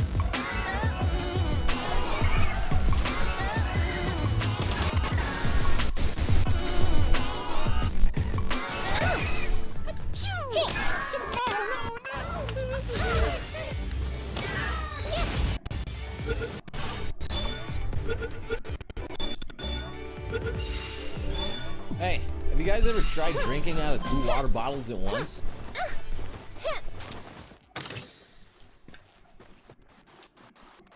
I was actually a lot better at that than I was expecting. I was expecting at least to throw up everywhere. What's cracking, guys, and welcome to the Lost Pause subreddit, where we tackle all of anime's deepest and struggling issues out there. Or we just meme around, either or. But anyway, we're currently at 73.8k booty slappers. Okay, so close to 3/4 of 100k. Oh my god. Also, for those curious, I have a P.O. box. I do P.O. boxes next week, I believe. So anything you send, I will unveil it for all to see. So let's get to it. Let's get some booty slappers on the Reddit. Let's get some booty slaps on the video. Let's just look at whatever you guys left me, honestly. One fresh lemonade, please. Coming right up. And some freshly squeezed lemonade. Okay. Are her hands broken? How's she gonna squeeze? And it. Oh. Here's your freshly squeezed lemon. 21, please. I honestly wonder how good that business would be. Would you get a bunch of thirsty males in a thirsty way trying to get some of that lemonade? I don't, maybe. Otherwise, you might not actually get some really gross and pulpy, weird lemonade. I don't know how well that would work. So here we have a Neko with like no face, just looking up. And the same energy as Comey out here. Literally the same energy. That anime can't come out soon enough. Please, it needs to come out sooner. Billy, it's time you learn about money and the importance of. He's trying to put it in real life. Dang it, son! Everybody knows that Fox girls. Dang it, Billy. That'd be kind of funny if I ever did have a spawn of my own. If they started investing in like things that weren't anime and like real girls, and how disappointed would I be? Come on. Here we have Silence Western Twitter with the new Dragon Maid girls shooting some boobas at them. No, and Kyoto animation. Nice. What? Wait, did they really do that? Hold on. Okay, I can't find the tweet. I can't verify it. But let's just assume it is real.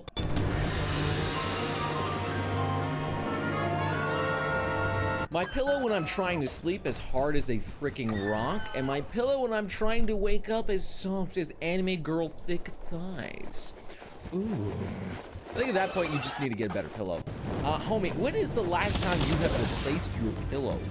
Have you washed it? If it's as hard as a rock, maybe you should stop, you know, doing your nasty on it. You watch it every once in a while. The older we get, the more we understand this guy of Squidward and him just being totally hating everything. Oh my lord. Look, man, I know I've been on YouTube quite a bit, and I may not be as spunky as I once was, but that's mostly because of, oh my god, I'm actually relating a lot to Squidward because life is putting me down and everything I do is always life is putting against me and I just can't win against YouTube, so I'm forced to change and I just had to know. Panel number 1 of a guy seeing a nasty hand coming out and it's a zombie. Oh no. And then, wait a minute, she preggo. And then, wait, is that how Zombina was born? If you marry a zombie and you're alive and a baby comes out, is that zombie dead or is it alive or is it... What exactly, how does that work? So here we have a JoJo character with a heart on top of his head. And the heart on Dio's belt is... Oh. Look, we all knew JoJo was a little bit gay.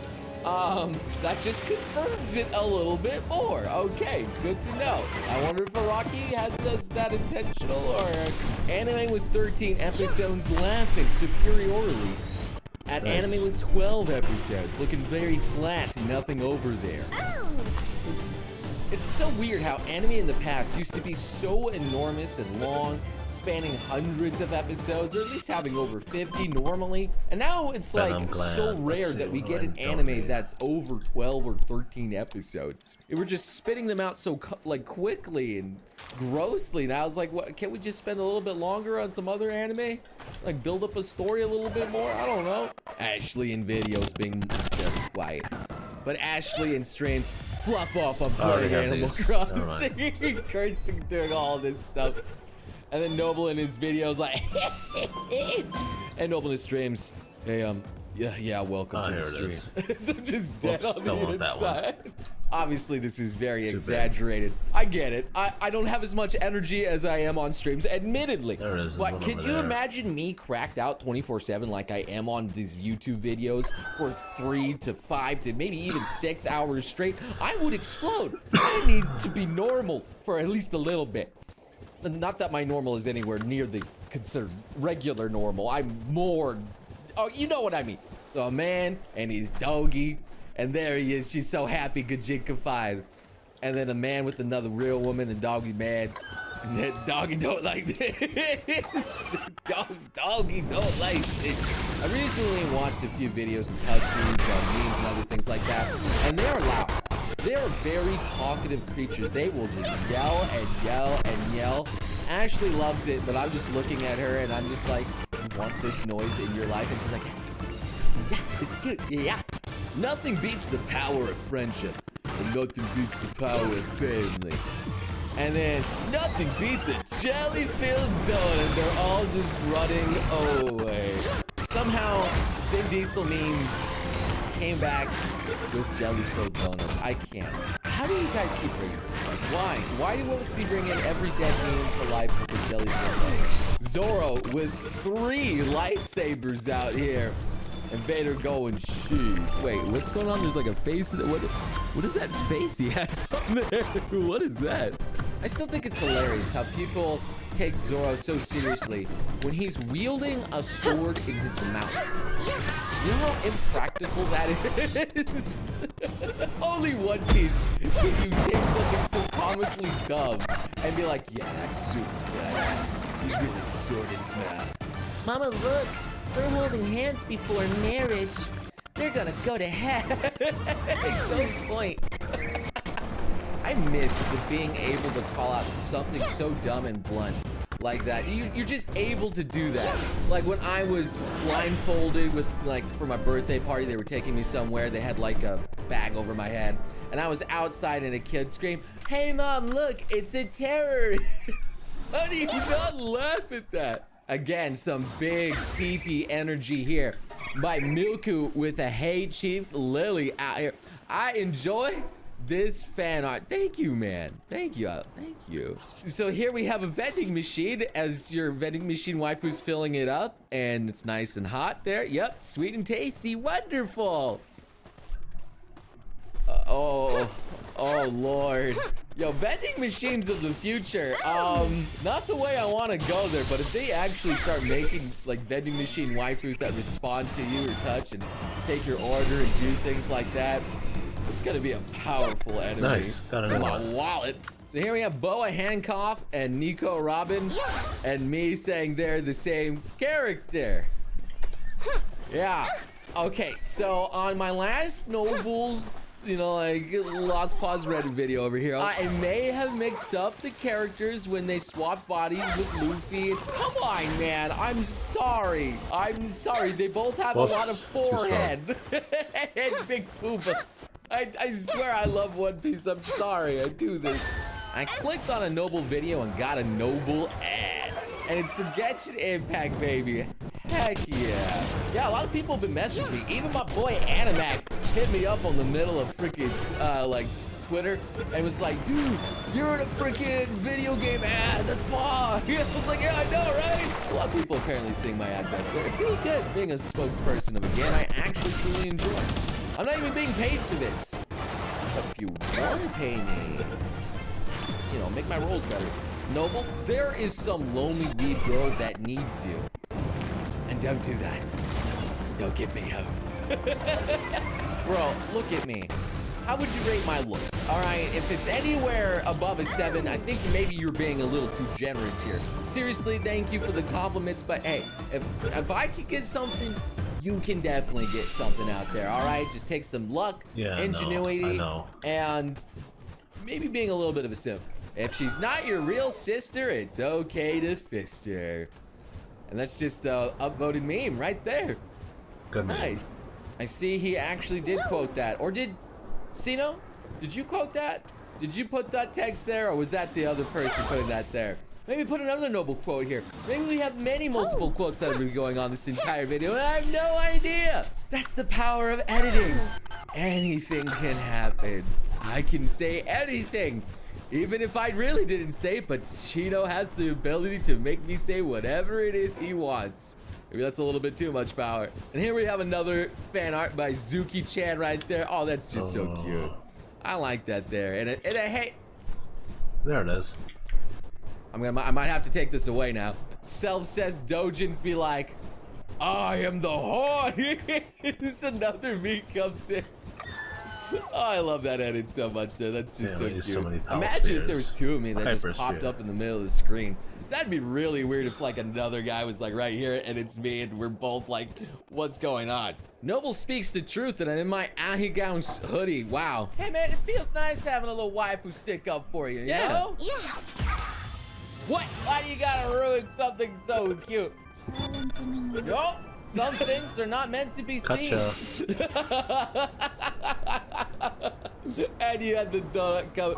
You son of a gun, unit. Hey man, if guys are allowed to say, show me your boobs, I feel like girls should be allowed to say, show me your balls.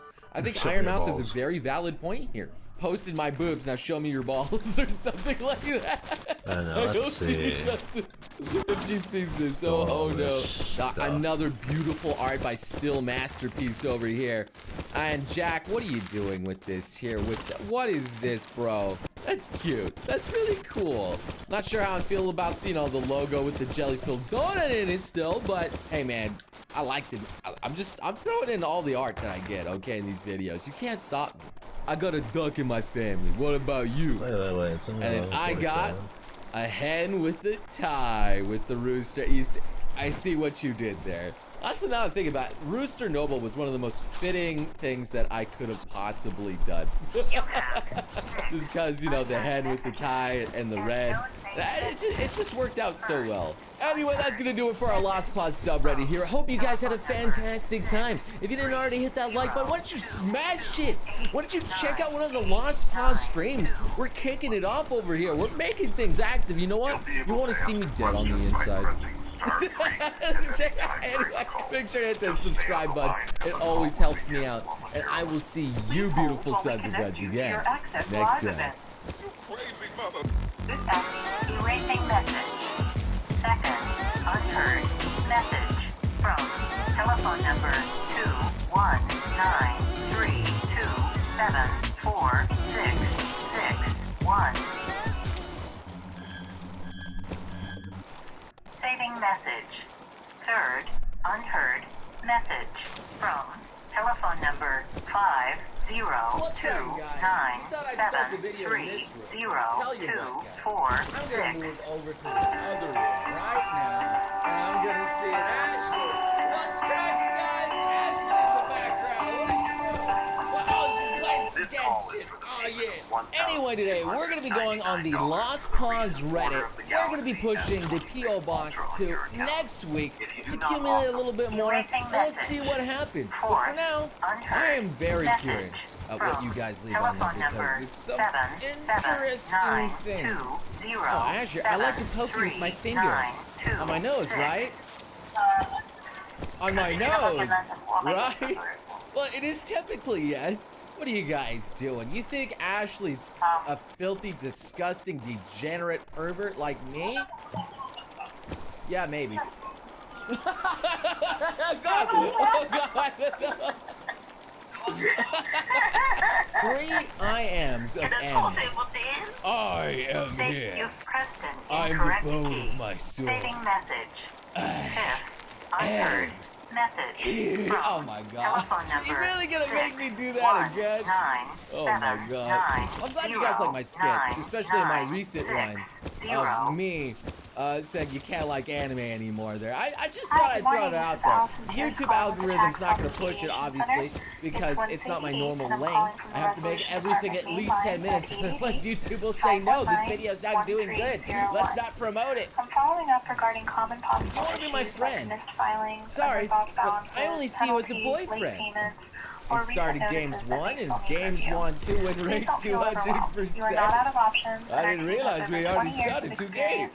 See, that anime was from gamers, and he didn't actually want her, because she like said, I want to be your girlfriend. And he was like, no, I only want you to be your friend. She refused.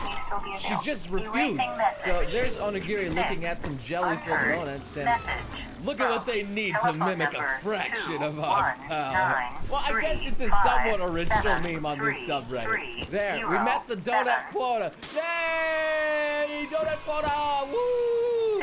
Shaggy looking at Omni-Man and Invincible and like, look at what they need to mimic a fraction of our power, Scoop. Oh man, I didn't think I'd be doing a Shaggy meme, but here I am. I should be wearing like a green shirt or something here too. I don't know. Shaggy's a fun meme to do.